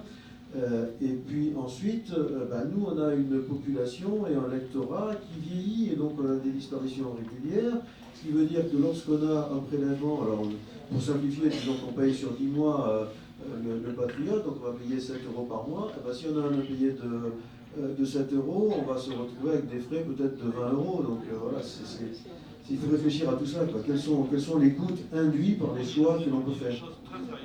Voilà.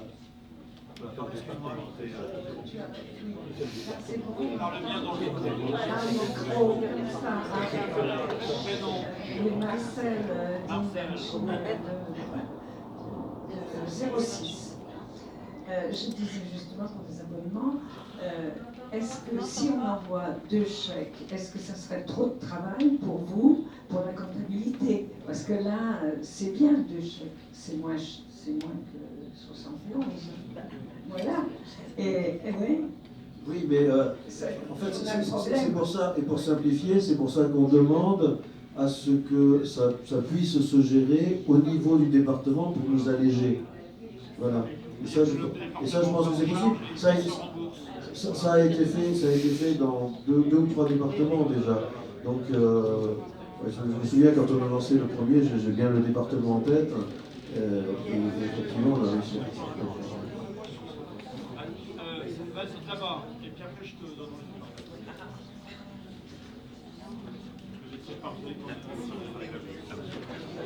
Nicole Poumé du Var.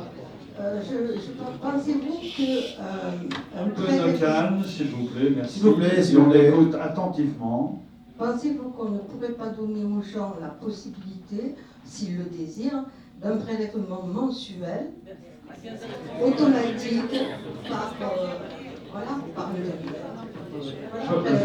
Je vais répondre tout de suite parce qu'on l'a déjà évoqué. C'est des choses, il faut qu'on étudie les choses de façon approfondie. Parce que si d'un côté on engage quelque chose qu'on n'est pas en capacité de faire, soit financièrement, soit humainement, parce que la question, il faut le gérer humainement. Et donc voilà, donc on est en train de, voilà, on prend note de tout ce qui se dit là. Moi je suis abonné à d'autres parutions, mensuellement, un prélèvement automatique, quoi. Oui, mais ils n'ont peut-être pas le même lectorat. Si effectivement ils ont 30 000 abonnés, c'est pas la même chose que d'en avoir 1500. Hein. Oui, mais en donnant le choix. Par matin, c'est pas le Patriote résistant. Mais ce sont des je ne problèmes pense pas que pour d'écoute. la gestion ce soit plus compliqué. Voilà, c'est ça qu'il faut étudier. Il y a des problèmes financiers. L'étude a déjà été menée. Hein. J'ai déjà mené cette étude. Donc si on l'a différée, c'est parce qu'on a considéré qu'elle n'était pas mûre pour être mise en place. Donc peut-être qu'il faudrait passer par des négociations avec d'autres banques, hein, peut-être. Il faut aussi savoir se moderniser. Peut-être creuser un peu. Oui, il faut savoir se moderniser, mais si se moderniser, c'est mourir. Non, un peu de calme, s'il vous plaît. C'est peut-être pas la bonne solution. Quoi. Un peu de... Attention, d'éviter d'entamer des conversations parce qu'après on va plus s'entendre. Franck, il a des réponses à apporter aussi. Des réponses qui ne sont pas toujours des solutions. Alors, j'ai pas la solution magique, j'ai pas les réponses à tout. Le problème du fonctionnement pour le paiement là, qu'on évoque, il est surtout lié à la pression des frais bancaires qui sont communs à tous les titres. Pour une opération, ça peut être 1,50 €. Vous avez 100 abonnés qui partent en prélèvement automatique, même s'ils payent régulièrement, 100 abonnés bien sûr, ça va vous faire peut-être 100 fois 1,50 € à payer à la banque. Alors qu'on a les finances qui sont en réduction. Donc je pense qu'ils ont analysé au bureau tous ces éléments-là. Après, moi, ce que je comprends à la question financière, c'est la première des choses que les gens coupent quand ils ont des problèmes financiers, c'est l'abonnement à la presse. Et on a tous des difficultés pour payer nos abonnements à la fin du mois, parce qu'on se dit, est-ce que je vais payer ça ou pas ça, ou un autre truc, hein, ça c'est clair. Nous, on a peut-être un avantage, c'est qu'on a un outil que vous utilisez régulièrement. C'est ce que disait Anita.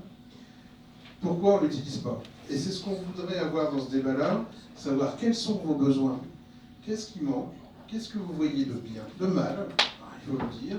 Tout à l'heure, on évoquait la question des départements. C'est vrai que le Finistère, on a reçu un papier, là j'étais bien content, parce que ça faisait au moins 1 an et demi que j'avais rien reçu du Finistère. Il y a des départements qui ne m'envoient rien. Alors il y en a d'autres qui m'en envoient beaucoup, donc on les voit, c'est pas démesuré, mais c'est disproportionné. Parce qu'il peut y avoir des départements, je pense au Rhône, qu'on publie très rarement, et Bernard le sait, on en a parlé, ils ont une activité phénoménale. Le Lyonnais, pour l'histoire de la résistance, c'est très important. La Haute-Savoie, vous avez 300 manifestations par an, rien en commémoration, c'est ce que rappelait le directeur de l'ENAC avant-hier. Et on n'en fait pas état à chaque fois, vous n'en faites même pas état à chaque fois, les papiers sont... Voilà, il y a régulièrement l'information, mais on ne traite pas tout. Mais certains départements n'en voient rien. Pensez simplement à faire, déjà nous faire passer une photo, nous faire passer un court texte, nous prévenir, me l'envoyer directement, ça va plus vite, comme ça on se recontacte. Et puis surtout, je ne vais pas prendre la parole longtemps. Mais avec le contenu, parce que par exemple, il ne faut pas simplement dire cérémonie 2, il faut aussi dire pourquoi il y a eu la cérémonie et quelles raisons on était là. Oui, c'est ça, il faut repréciser. Mais je ne vais pas garder la parole pour longtemps, j'ai ni solution ni réponse à tout. Mais les réponses, c'est vous qui les avez, parce que collectivement, et vous l'avez fait là pour les cérémonies, on entend des idées, des actions qui sont faites. Dans certains départements, il y a des réponses données, dans d'autres différentes. Je pense il reste très peu de temps, donc je vais rendre le micro. Oui, n'ayez pas peur, donnez toutes vos réflexions. Elles sont là pour être entendues, y compris sur la finance, comme tu l'as fait tout à l'heure. Alors, voilà. Bon, il y avait ici devant, c'est toi, et Anita, mais alors, je vous le dis tout de suite, on va garder 10 minutes pour aborder le site internet. Là, je vous donnerai un certain nombre d'informations, mais y compris, rappelez-vous, je ne sais pas s'il y en a qui avaient participé. On va faire un trimestriel à ce moment-là plutôt qu'un mensuel. Ça permettrait de regrouper peut-être plus d'informations et faire un abonnement moins coûteux. Parce que si j'ai bien compris hier, pour une adhésion, c'était au national ou dans certaines associations, pour une nouvelle adhésion, on offrait un abonnement dans certains départements. Donc ça équivaut à 3 nouvelles adhésions pour nous, par exemple. On ne peut pas se permettre ça.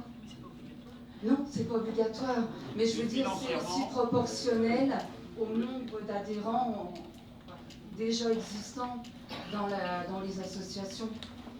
Et d'autre part, on parlait du journal par voie électronique. Nous, comme on l'a dit tout à l'heure, les adhérents sont âgés, ils regardent Internet, mais ils ne vont pas lire un journal sur Internet. Donc le problème, il est déjà... Vous allez vous donner du mal, je dirais que peut-être pour pas grand-chose. Voilà, c'est tout. Voilà, Anita, pas trop long. Attends, je vais répondre d'abord, parce que c'est très rapide. Passer au trimestriel, c'est simple.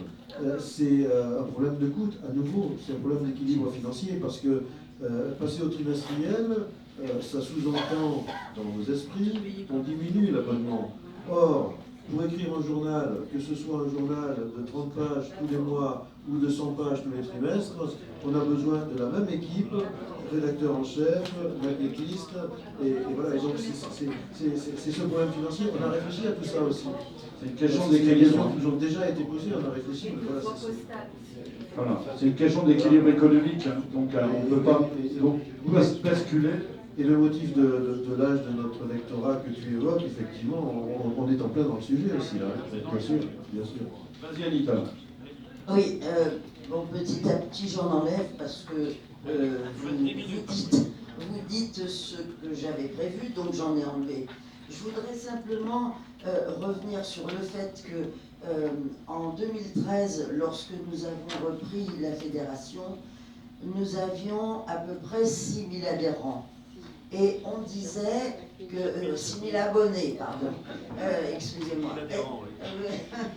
Et on disait qu'en dessous de 5 000 abonnés, le patriote résistant ne pourrait pas vivre.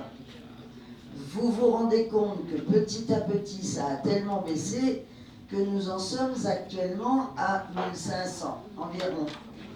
Mais là-dedans, il faut penser aussi à tout ce qui n'est pas payant, parce qu'on est obligé d'envoyer dans les ministères, dans tel endroit, dans les associations qui nous envoient eux-mêmes leur journal. À tes souhaits, Christian.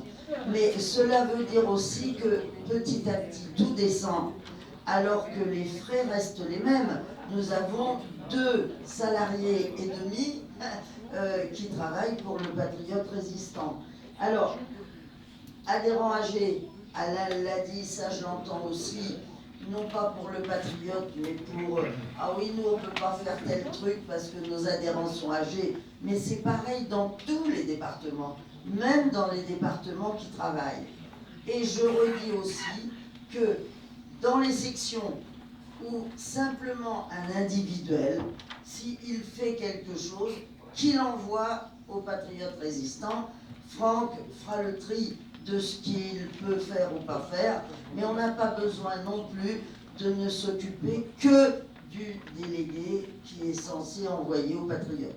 Chacun d'entre vous peut envoyer aux patriotes, chacun d'entre vous peut adhérer, demander à votre département de vous... peut s'abonner, demander à votre département de vous aider. Même les petites trésoreries peuvent faire une avance sur 2 mois. Il ne faut pas exagérer.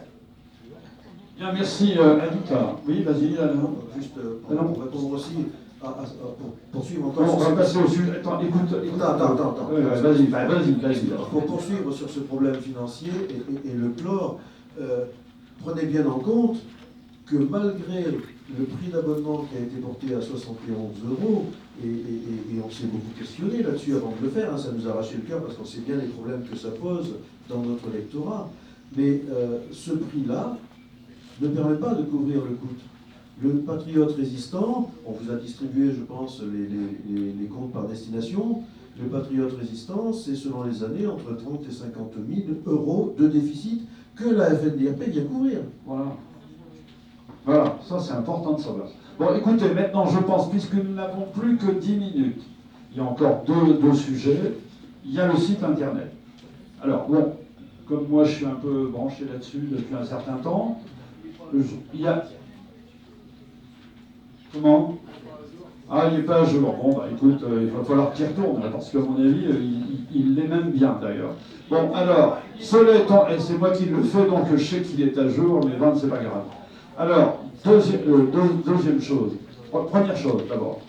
On a changé de site, parce que bon, ben, le site ancien était sous domination d'une personne qui nous a posé quelques soucis dans les années qui viennent de se passer. Et donc, nous avons reconstruit un nouveau site. Je pense que si vous êtes des gens qui avaient l'habitude quand même d'aller sur un ordinateur d'abord et d'aller ouvrir les pages Internet, parce qu'on peut aller sur un ordinateur sans ouvrir les pages Internet, hein. Et vous pouvez donc accéder au site. Le site a été d'abord mis en route à partir d'une base, je dirais, un peu simplifiée, non pas trop complexe, pour éviter justement que quand c'est trop compliqué, on s'y perd. Donc l'objectif a été d'être en conformité avec ce qu'est la FNDRP. Nous avons souhaité d'abord faire en sorte que le site soit construit à partir d'une démarche qui ne soit pas simplement... Parce que vous avez deux types de sites. Vous avez des sites où en fait c'est une présentation de l'association, point barre. Or nous on a voulu y intégrer des pages vivantes. Alors les pages vivantes, il y a celle de l'accueil. Sur l'accueil vous avez les pages actualité. Et l'actualité, vous savez, il y en a beaucoup, mais on essaye de ne pas mettre l'actualité de toutes les associations, mais c'est les actualités nationales. Il y a encore des actualités qui viennent d'arriver, qu'il va falloir le mettre dedans, etc. Et s'il vous plaît, mesdames, voilà. Donc, toutes ces questions-là, c'est une page, la page d'accueil permet d'ouvrir, voilà. Nous avons décidé d'une deuxième évolution. Si je vous permettez, voilà, bon. Malgré que je suis un peu sourd, j'entends toutes les voix. Voilà, ça résonne. Voilà. Donc, la deuxième remarque, c'est il fallait, et ça je l'ai entendu à plusieurs reprises, qu'on ait la possibilité que les régions puissent avoir une capacité à se faire valoir dans les pages régions. Or, on vient d'avoir avec l'hébergeur avec qui je travaille, qui est Jean-Christophe Vaillant de MCDS, on a choisi, voilà, et il nous a trouvé la solution intermédiaire, qui par la suite peut-être sera encore une autre solution, c'est celle d'y mettre les actions de chaque région, s'il le souhaite, chaque région, chaque département, chaque année. Sauf que et Anita vient de le redire, il faut surtout que l'EPR, on voit aussi, je dirais, l'actualité. Et donc l'idée, c'est que si on met des informations dans la page région, la page à dire région, eh bien il faut que ce soit des actualités déportées un peu de 1 mois après parution du PR. C'est-à-dire que si on met des actualités sur le site, eh bien il faut que cette actualité soit en décalage postérieur, on va dire, parce que pour ne pas obérer le fait que le patriote, lui, il doit être dans l'actualité. Voilà. Deuxième chose qu'on a faite. Donc ça y est, on va pouvoir le faire. J'ai mis d'ailleurs même un exemple, si vous avez été voir un petit peu, j'ai mis l'exemple de mon propre département, il y avait une action scolaire, etc. Et pour voir si ça marchait et ça fonctionne bien. Voilà. On a déjà mis même des informations de certains départements, comme 74, on a mis leur site internet, etc. S'il y a des pages Facebook que vous voulez nous donner, on a mis le RON, on a mis, etc. Donc, voilà, des gens qui ont l'habitude de faire paraître des choses. Ensuite, sur les pages CNRD. Là, c'est pareil, il faut qu'on soit dans l'actualité. Hein. Donc l'objectif, et on l'a dit juste avant, il faut qu'en termes d'information sur cette page-là, vous ne soyez pas à la remorque quand vous ouvrez la page, mais que vous êtes en anticipation du projet, de la situation, de l'évolution du thème, etc. etc. Hein. Donc là, il y a beaucoup de liens avec l'éducation nationale, parce qu'on ne va pas réécrire ce qu'a dit très bien l'éducation nationale, mais il y a en revanche, nous, ce qu'on peut amener, et c'est là où le PR spécial CNRD mérite d'être là avant, pour qu'il soit valorisé après en termes papier. Et puis on a les autres thèmes, c'est-à-dire les thèmes des années antérieures. On va mettre des liens avec ce qu'on appelle une liseuse. Quand vous allez cliquer sur ces années antérieures, vous allez pouvoir retourner sur les dossiers que, comment je vais dire, vous aurez pu consulter, parce que parfois des thèmes reviennent, hein, vous savez, il y a on est à force de traiter de la même période, il y a des années qui reviennent, il y a des thèmes qui reviennent, il y a des sujets qui reviennent, et ça vaut le coup parfois d'aller revoir les PR anciens. Donc ça va être fait après le congrès. Ensuite, sur la page Patriotes résistants. Alors là, parce que c'est une décision importante, on a eu une discussion donc au conseil d'administration là-dessus, et on s'est arrêté sur une démarche qui est la suivante. C'est que nous avons énormément d'archives, n'est-ce pas Lionel, stockées dans nos ordinateurs de tous les PR depuis que ça existe, hein, en termes informatiques. Et on s'est dit que ça serait bien quand même que, après une année, après l'année en cours, l'année N-, on appelle ça N-1, on puisse accéder aux 5 années. Alors on va démarrer par 5 années parce que ça fait 55 numéros par année. Non, alors 55 numéros pour les 5 ans. Donc ce qui fait que là, il faut arriver à stocker tout ça. Et là, donc, on a décidé avec le conseil d'administration de faire en sorte qu'on soit abonné à une liseuse qui va nous permettre d'accéder à tous ces numéros-là sur les 5 années antérieures. Alors, c'est une richesse en termes de contenu parce que il y a plein d'articles qui reviennent sur des sujets qu'on avait déjà traités, qui peuvent être utilisés par les enseignants, etc. Y compris que ça peut être ce lien-là pourra être valorisé auprès des enseignants qui iront voir notre PR et qui montreront une image du PR, de ce qu'il représente et de sa richesse. Hein. Donc voilà. Donc ça, si ça participe de la valorisation du patriote résistant, sans remettre en cause ce qui sera traité dans les années à venir. Voilà. Donc c'est quand même pas rien. Après, il y a d'autres problèmes techniques, je ne vais pas rentrer dans les détails, mais qui vont nous permettre à ce que ce site continue à évoluer. Et nous avons mis en place, je dirais, une structure de ce site qui va nous permettre encore d'évoluer. Hein. Donc, toute bonne idée est bonne à prendre, comme on dit. Et puis, voilà, il faut continuer à faire en sorte que tout ça renvoie à la qualité de ce qu'exprime le PR. Hein, et que ça permette aussi de... Alors là, on peut même s'abonner directement avec le site. Hein. On peut... voilà, je viens... Oui, voilà. Le tour c'est terminé, comme on dirait. Alors, dernière réflexion qui est associée, parce que c'est l'usage des problèmes, je dirais, de la relation qu'on peut avoir aujourd'hui avec le numérique. Nous avons fait une expérience, hein, Alain, de discussion et de débat avec des adhérents sur un thème, sur un sujet.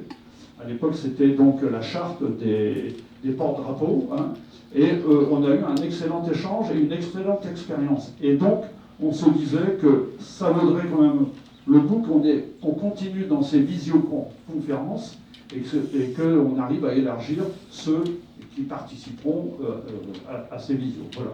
Donc j'arrête là. Est-ce que tu veux ajouter quelque chose, Alain ? Simplement pour dire que ça fait un petit moment qu'on en parle de faire d'autres visios. Et malheureusement, le temps va toujours beaucoup plus vite que nous. Et voilà, donc désolé, on avait vraiment prévu d'en lancer une autre avant le congrès, soit en fin d'année, soit en début d'année. Et puis voilà, le temps nous a débordé. Alors, 5 minutes sur le site, parce que malheureusement, le temps tourne. Et nous avons donc, normalement... Vas-y. Là-bas, Néo. Non, il y avait... Vas-y, à toi. Sur le site, hein. Oui. On ne revient pas sur les discussions d'avant, hein. Voilà. De quoi ? Depuis le temps que fndirp.org. Un peu de silence, s'il vous plaît. Merci. Alors, Hervé de la chaîne maritime. Concernant nos écrits, il y a une difficulté, c'est qu'on a beaucoup travaillé sur les biographies de persécutés ou de résistants. Et ce format de production n'entre pas trop dans le format du patriote résistant, le format papier. Et donc la question qui se trouve posée, c'est peut-être justement l'ouverture du site internet à ce genre de production. Alors par exemple, là, sur la table de lecture, il y a la dernière de nos productions qui est 117 biographies de persécutés de la vie deuxième. Bon, voilà, ça c'est la première question. La difficulté pour le patriote résistant spécial CNRD, je ne vais pas répéter ce qui a déjà été dit, c'est que beaucoup d'enseignants en ont connaissance par Internet. On avait tenté de le diffuser par voie postale et ça n'a pas fonctionné. Donc là, on se pose des questions pour savoir comment continuer. La difficulté particulière de notre département, c'est que l'association départementale était tombée complètement et qu'on l'a relevée en 2019 avec beaucoup de difficultés.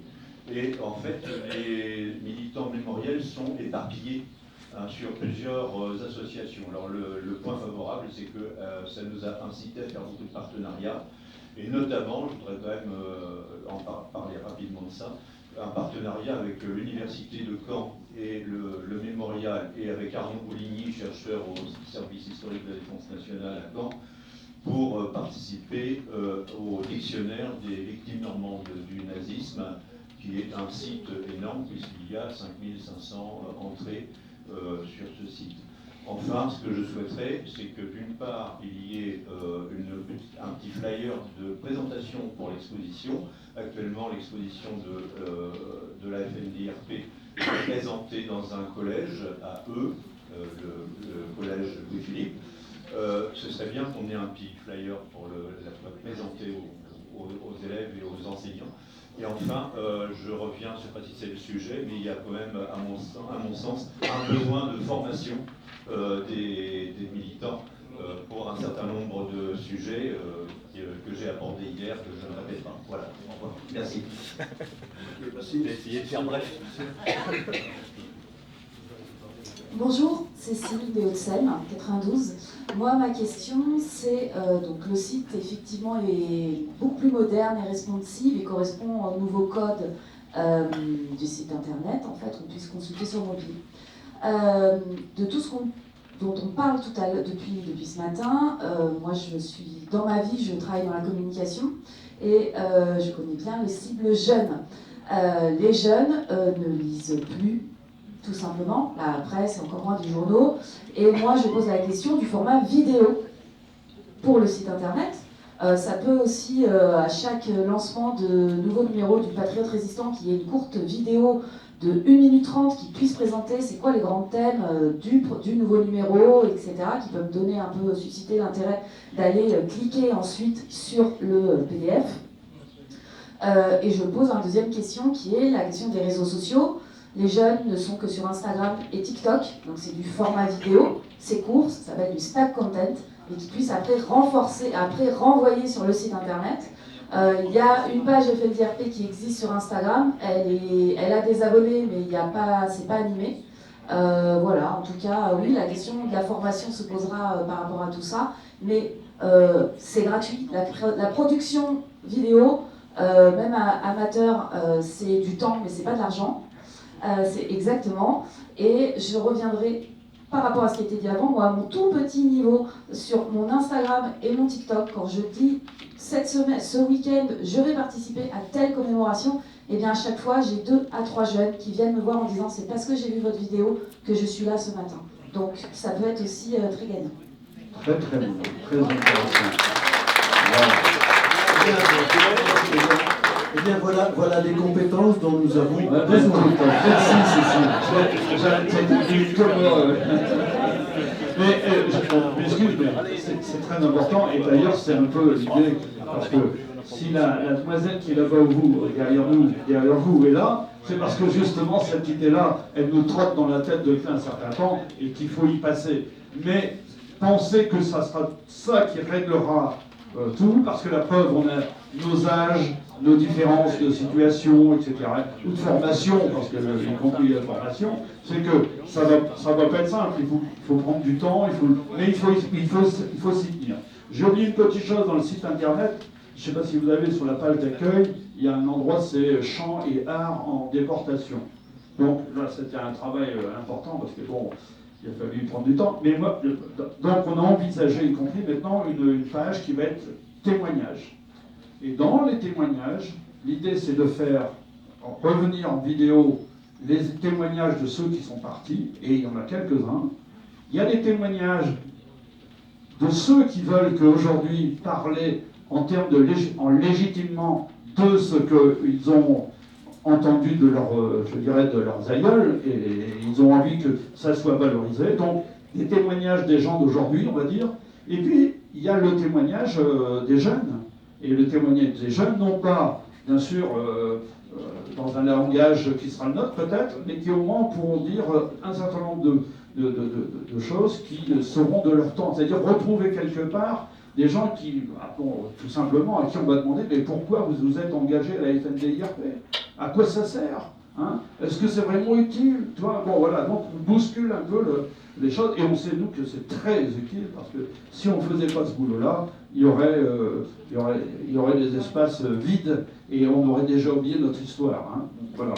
Peut-être que les profs font leur boulot, mais je pense que Jocelyne l'a dit, on a de la chance d'avoir quand même des enseignants qui font un taf extraordinaire. Mais nous, on a cette fibre militante qui pousse les gens qui justement ont des compétences à aller nous donner plus encore que ce qu'ils voulaient nous donner. Voilà. Et d'ailleurs, on aura un exemple tout à l'heure avec Thomas Fontaine qui va nous rejoindre, hein, Alain, c'est ça? Bon. Voilà, est-ce que... Tu me reprochais tout à l'heure de parler avec Jocelyne, mais justement, nous étions en train d'organiser sa venue à Thomas Fontaine, donc voilà, ça fait aussi partie des priorités. Désolé si ça a perturbé un tout petit peu. Moi, je voudrais juste conclure en disant qu'effectivement, le flyer, c'est une vraie nécessité, c'est un vrai besoin de présentation de la FNDRP. Alors c'est un flyer ou peut-être un petit dépliant, hein, plutôt un petit dépliant, mais ça, en tout cas on en a vraiment besoin, parce que quand on va dans une mairie et dire on va faire une expo, on dit oui mais vous avez un dépliant de présentation de la fédération, et c'est vrai qu'on est totalement démunis, il faut vraiment qu'on le fasse, c'est une priorité, et qu'il y ait un petit flyer pour présenter l'exposition, ce serait bien aussi. Demain, nous ferons un débrief sur cette demi-journée. Je vous invite à réfléchir, et vous nous ferez retour demain, sur l'intérêt de cette demi-journée, et est-ce qu'il faut qu'on la prévoie à chaque année, en Assemblée Générale ou en Congrès, de manière prioritaire, parce que vous jugez que c'est un besoin absolu qu'on puisse échanger de cette manière. Voilà. Vous y réfléchissez et on débriefe demain. Je pense que là, on a fait le tour. Hein. Alors, y compris, on s'engage encore à provoquer des visioconférences avec les ADIR qui voudront. Mais on sait très bien, et comme l'a dit le camarade Arson, il faut un peu de formation parfois ou aider, ou alors se mettre à côté d'une personne qui, elle, s'y connaît. Vous mettez à deux derrière l'ordinateur, voilà, parce que ça peut être ça. Hein. Bon, en tout cas, un grand merci. La séquence est terminée. On passe à quoi maintenant, Monsieur le Président? La présentation des élections de cet après-midi. Voilà.